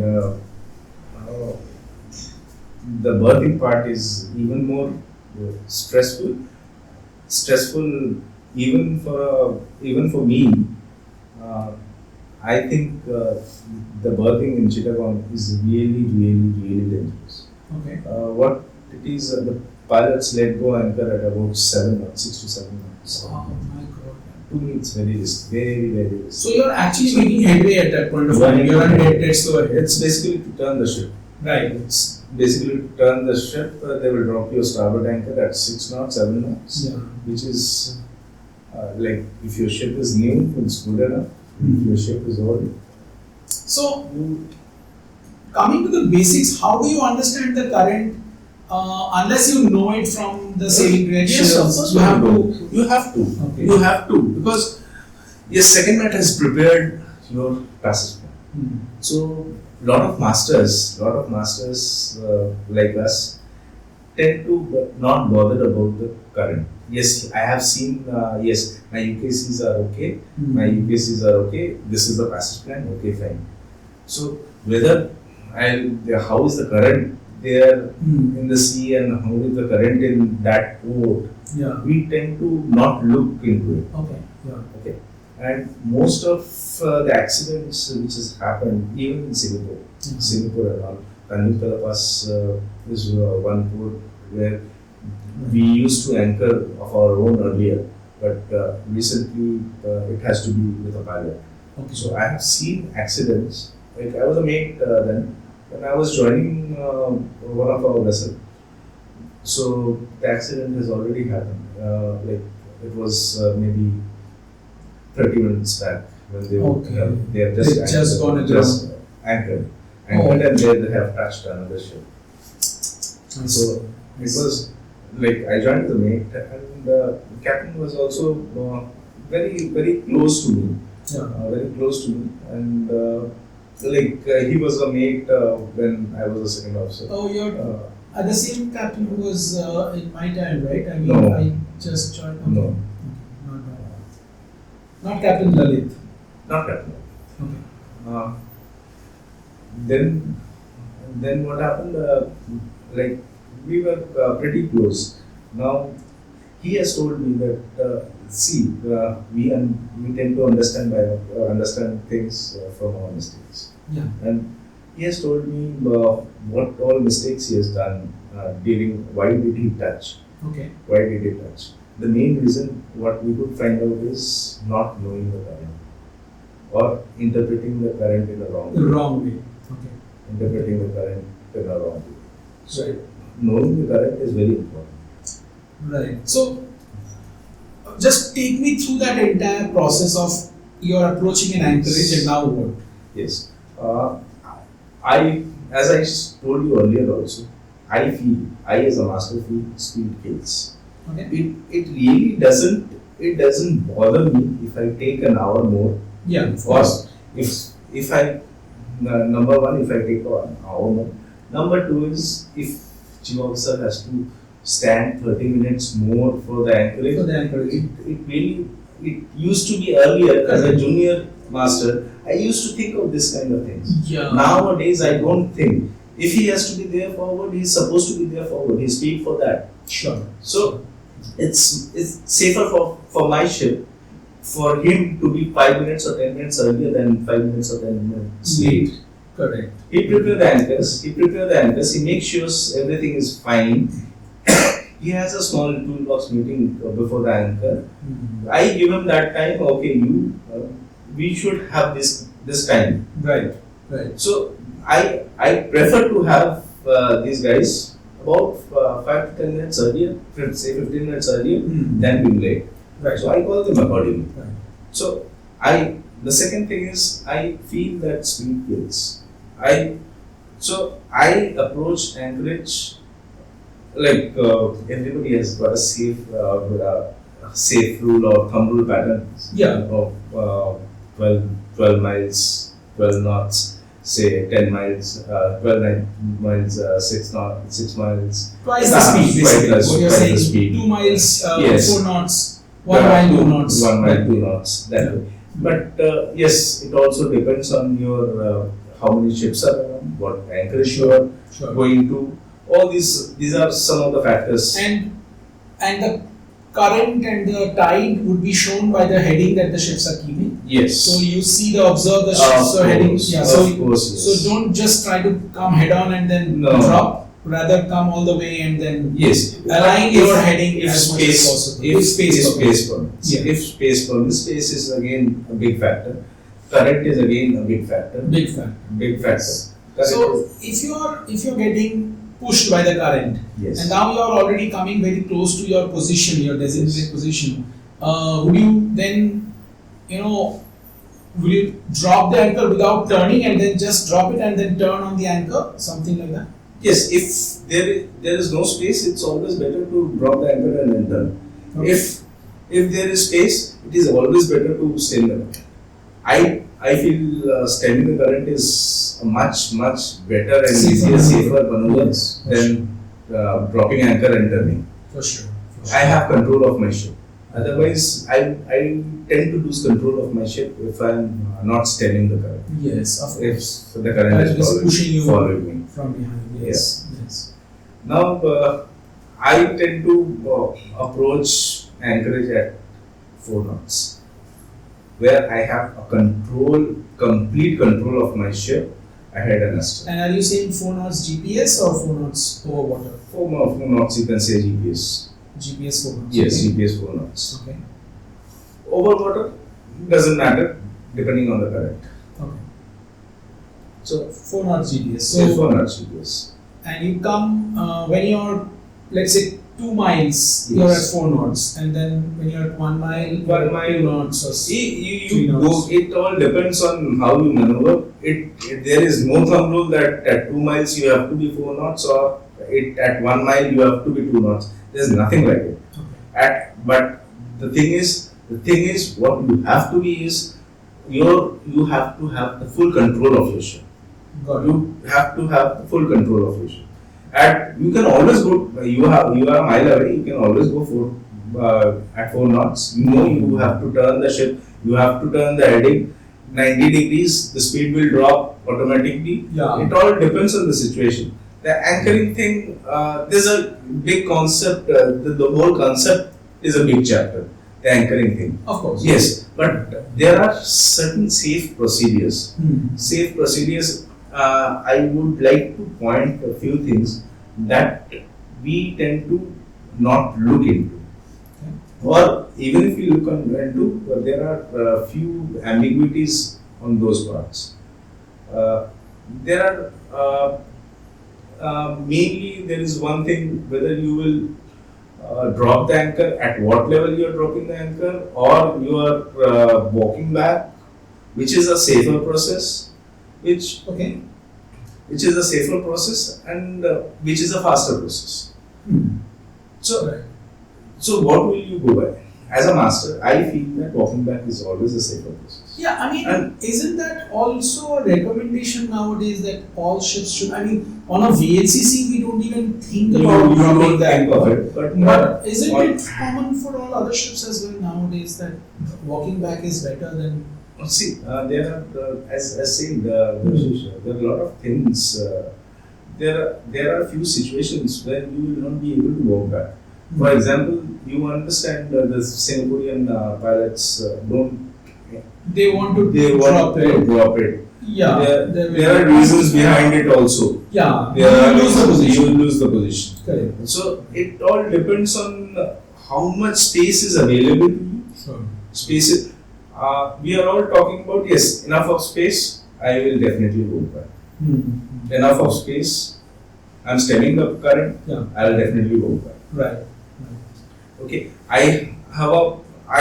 I'm not able to maneuver the ship around. Yeah. Yeah. I prefer to drop.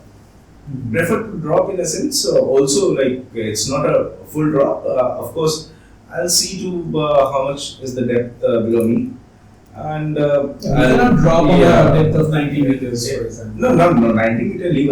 Correct. Leave aside.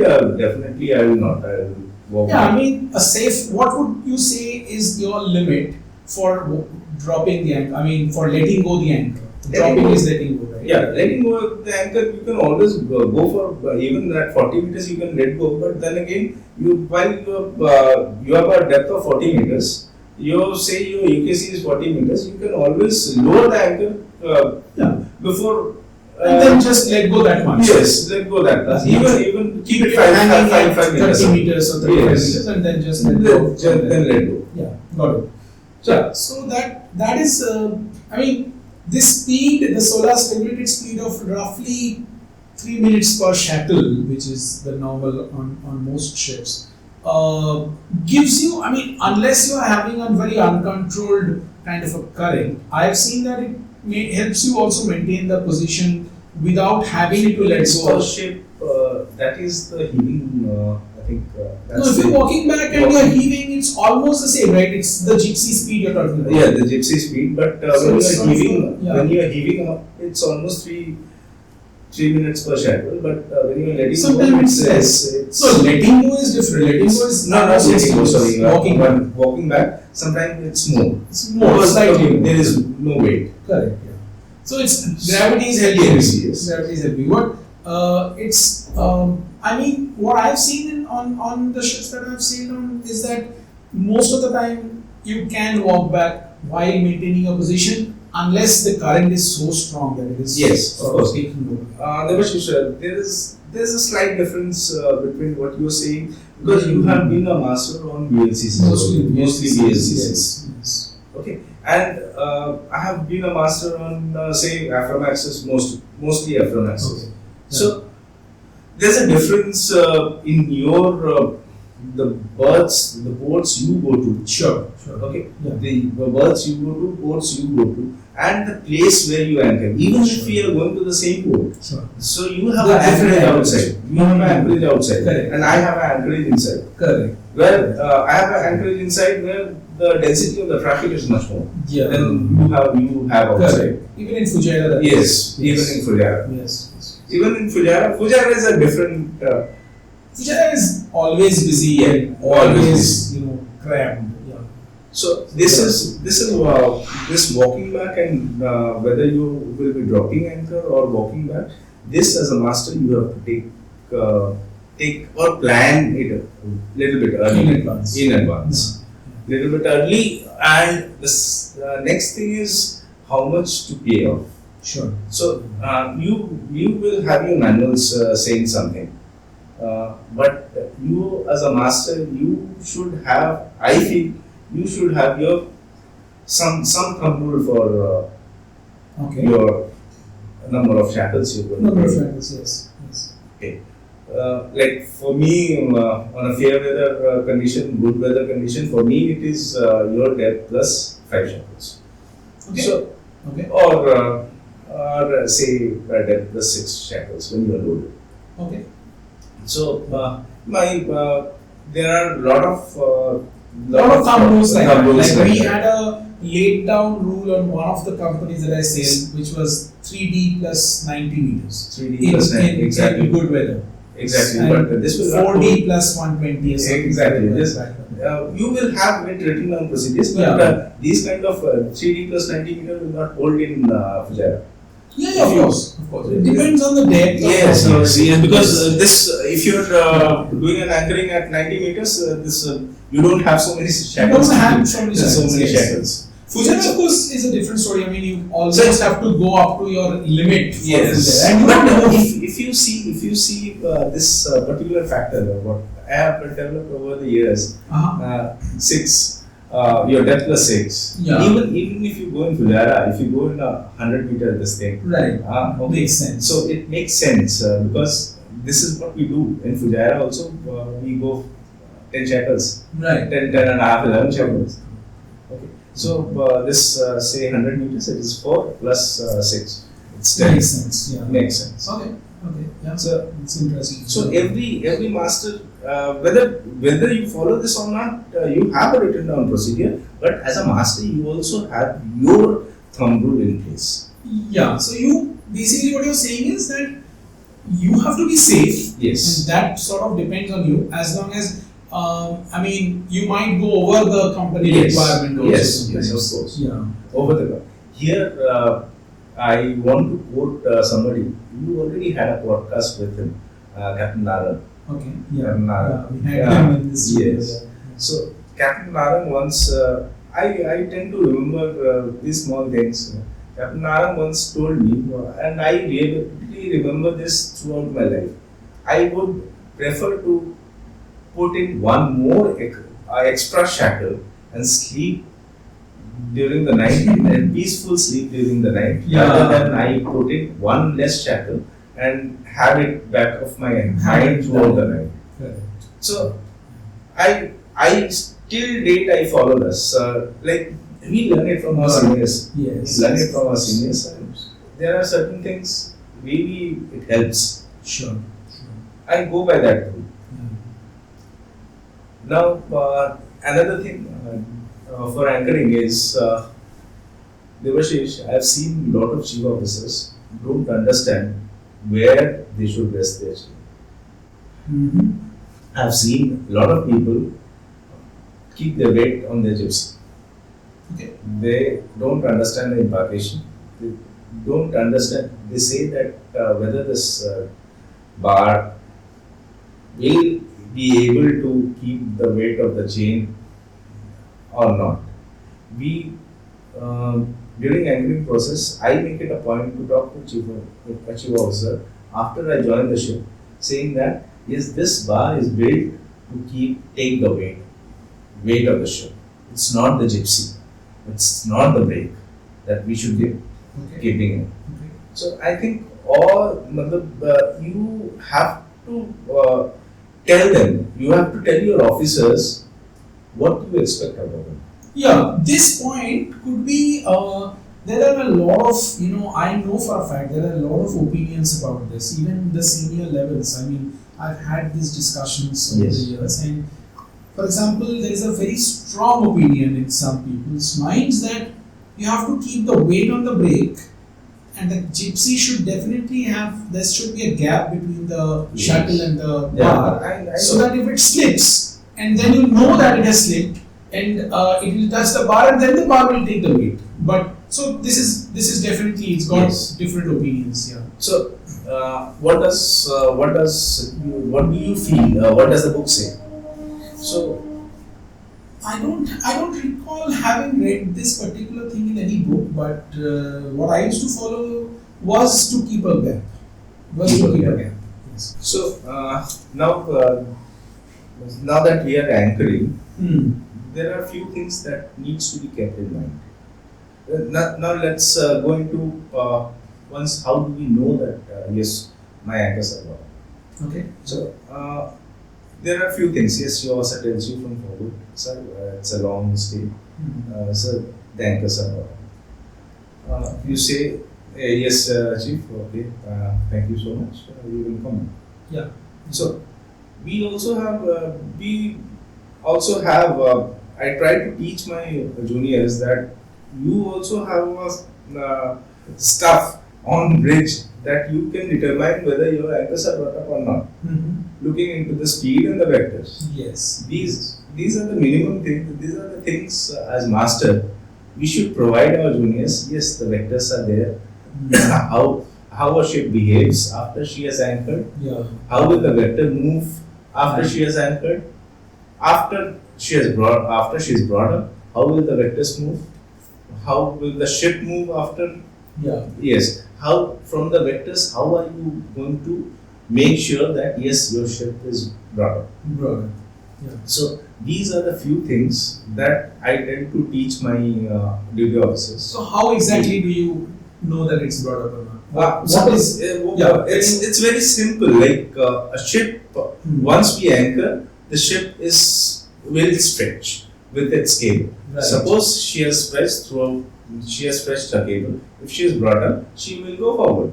So Yes. there will be It's a going constant back and forth. Yes. So once there is a positive moment, you know that yes, she is brought up. So what you're saying So- is on the bridge, On the bridge, you are observing the GPS, yes. the speed, Not, you have your GPS, whatever you have your AGS, whatever you have And your bottom track, your bottom tracks, you have your logs, and from there you will be able to make out whether she is brought up or not.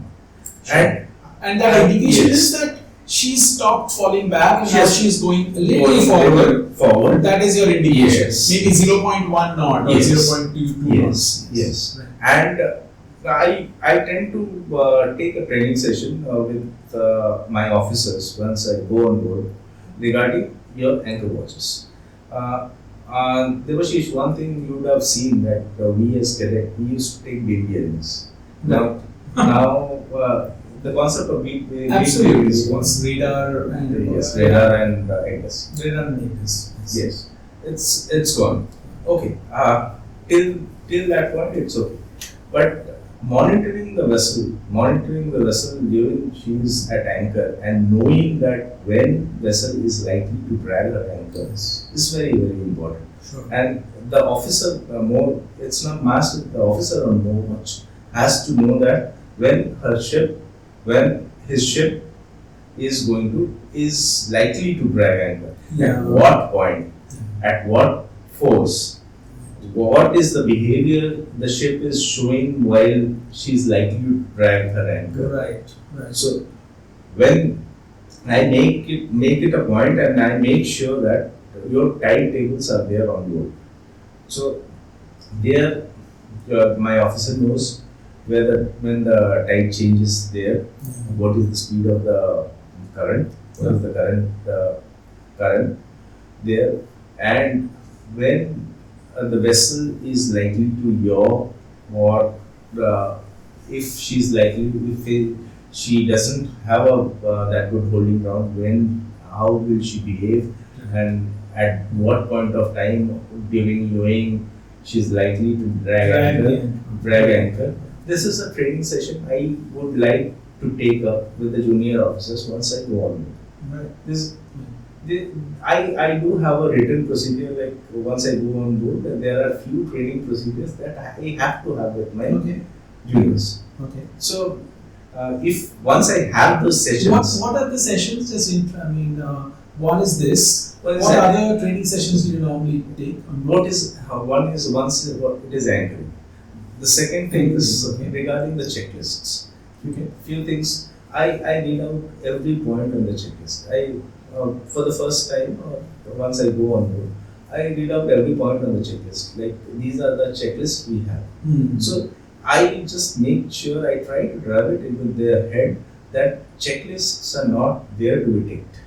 Sure. So for me, this is a training session. So I make sure that these guys understand that yes, how important is this to follow the checklists. Right. So that's another one. That's the one. checklist Another one. to get them to understand that doesn't matter what you have done previously. Yes. During my time, I will not allow people just ticking off checklists. Yes. And you have to be serious Yes. about it. I sit with you officer. As I told you, I sit with you officer and make sure what I want out of him. How I want him to place the anchor. Right. The second thing is regarding the cargo work also. I sit with him for maybe half an hour. The chief officer Yeah, and the duty officer. With the chief officer. Chief officer, mostly chief officer for the duty, for the cargo work, cargo part of it. Right. Like for example, small things. When I'm gassing or I'm inerting, am I using the IG to the maximum extent? Sure. So how do I set my tanks to use the IG to the maximum extent? Yeah. These are few things. Are my gauges set properly? Yeah. Where should should I put my low level, where should I put my high level. These are some of the things that you Yes, want to I emphasize, right? emphasize, right, and I make sure that these things are proper. Okay. So once I have these training sessions done, say it's only 5 or 6 training sessions done. Sure. So I feel, me as a master, I feel yes, my ship is safe. Safe. Understood. Very interesting, because this is, it is, all of us have got a process, and what I used to also, as a master, you have to make sure that the ship is up to a certain standard, which is a bare minimum standard Yes. for you. Whether it was kept before you or not doesn't matter, but when you are there, it should be. And everybody has got a process to make sure of that. Yes. I have my own process. Of It's course, very of course. interesting to hear your process, because Everybody has their own process. Own It's process. only that Yeah. those things has to be done. Sure. Whichever way it is done, but things has to be done. Yeah. So keeping my ship to that, whether you follow this process or that process, it really doesn't matter. This is the benchmark. Yes, this is the benchmark standard, and we have to be at the benchmark. Yeah. Minimum Minimum. benchmark. We have to Got it. be at the. This is what I require out of the officers. So one of those is about the anchoring, and Yes. now you want, the officers should understand when to identify dragging of anchors. Can you give a little Identify bit of, also apart from dragging of call master, when to call master. when to call master? Yes. So it is very important for me when to call a master. Yeah. So even if you feel that what are the process, when you feel that yes, vessel is dragging anchor, vessel may drag anchor, even at that point, what are the things you are supposed to do? Yeah. Right. Getting the engines ready, getting call the duty engineer, get the generators ready, get the engines ready. These are a few very Yes. important things. And especially when you're at anchor for a long time, let's say 9 or 10 days, people tend to take it very easy. I take it to 7 days, not more than 7 days. Like every 7 days, I change my engines. Okay. So if it So is you not- pick up the other anchor and Yes. you drop the other anchor. Yes. During this process, are you dropping first or are you picking up No, I'm first? picking up first. So picking up first. I'm So you're picking up drifting first. and then Yes, you're yes. then dropping. Yes. Got it. So at I no have- point can you drop 2 anchors at the same time. I It is don't prefer. very it's very risky. I I've don't seen prefer what- to until and unless I have to. Yeah. Very rare case. Very rare case. You can at least pick up one anchor to underfoot where it's touching the bottom, and then you can probably. But even then it is risky. Why is it required? First of all, It's not. you have your engines, you have everything, Yeah. you have everything in control. She's riding to your whatever she has to ride on. Mm. She's riding on to your steering your tide or current or wind, whatever she has to. She's all total under your control. Under your control, and then Under now your you- control. Now you are changing anchor. Sure. Why do you have to not see the anchor and then drop the other one? It's always better to see the other anchor Yes, come up, yes. then you drop the other one. Got it. So you make it a point that you change your anchors I every do 7 it every days. days. Okay, awesome. And Yeah. a lot of manuals these days also say that you change in 7 days. Okay. Right. Because I have seen a lot of accidents happen Right. not doing. No. I did one thing quite a bit to make the duty officers sort of visualize where exactly is your anchor. We see the anchor stretching out into the water and then it enters the water. Okay. Now we don't know what's under the water. But if you go back and see the EGDIS and you see where you have dropped the anchor, so sometimes I come up on the bridge and I ask, just talk to the second mate or the third mate and see that, you see that boat going there, right there on the port bow, about 3 points of the port bow. That's where the anchor actually is. You can't see it yet, but you have to visualize that's where we dropped the anchor and then we fell back to this position. That boat is there. So when you're picking up the anchor or when your anchor is getting stretched, you have to understand that boat over there is your location of the anchor. Boat will not stay there. I'm saying that is the location of our anchor right now. So imagine that and then you imagine how the anchor is stretching out, and if you are coming close to that point, now your anchor is natural that it is getting slacker, and if you're stretching too hard and you're going too far from that particular point, that is a defined point on the GPS, on the egg disk. That point has to be visualized, not just understood theoretically, but literally you have to understand this, because when you're picking up the anchor, you've got to think that I've got to steer towards that point to make the anchor slack, and then finally when my anchor is coming up, I will be standing on that location. I will be standing exactly on that GPS location when my anchor comes up. If you can sort of get them to visualize this fact, it sort of gives them that sense of unease if you're going too far away from that location, because that's when your anchor is likely to start dragging. Yeah. So yeah, that's another. Yeah. And I find most of the duty officers are good these days. They are good on egg disk. Yeah, because it's a video game and it's like they're good on egg disk. Yeah. They do understand the properties, but yes, they need a little bit of motivation, and with little bit of motivation, we can always. I mean, I still feel that it's, if we complain as senior officers that today's junior officers and this and that, it reflects back on us. I don't. It reflects back on agree to us. this theory. Yes. I don't Neither really do agree we. to. And this is a theory that has been going on for ages. For ages. So Our seniors have said that about us. Yes. Seniors. So it reflects Our back on seniors were us. saying, our seniors always said that during my time, and even between our seniors and Yeah. those guys said that during our time we used to do this, and these guys are just like this. And these days we say Absolutely. that No, I mean, we used to be like this, and these guys are like. It's always it's the same.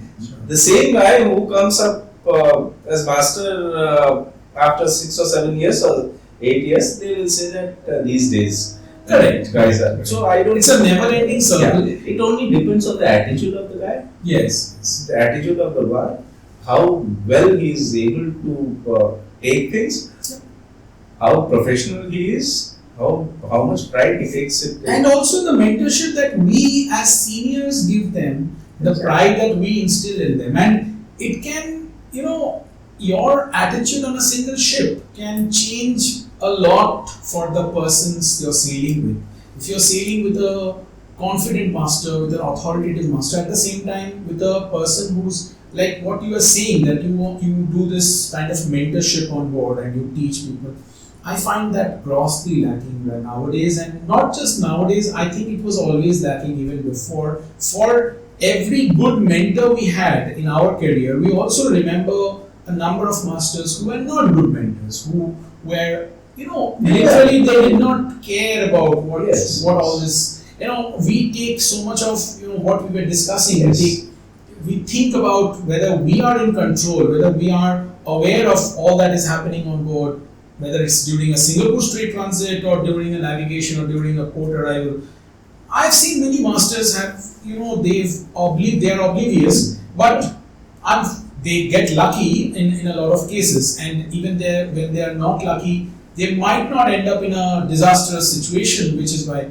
But that's the pride in the job. That's the pride in the job out of which we do that, and I don't know whether it is pride in the job or just it's just the normal thing, or it's to make my life comfortable. I do. Yes, I agree. I don't know whether what it is, but it has been a practice now to do it that way. It's only that. Understood. Yeah, that's good. So great. I mean, I think we touched upon quite a bit today, and we were supposed to go inside the port, but I think we did not. We'll keep that for the next session. It's I have to get you back. getting to a port on. I have to get you back here, and we've got a lot of things to discuss. From picking a pilot to getting to the port, that's another story altogether. The bridge teamwork and things like that. So, but awesome. I think we touched upon a lot of practical things which a lot of the viewers would benefit out of. Practical things that probably does not get discussed in other forums. And thank you so much, Kaushik. Always a pleasure talking to you. Yeah, And it's always been a pleasure being with you. thanks a lot, man.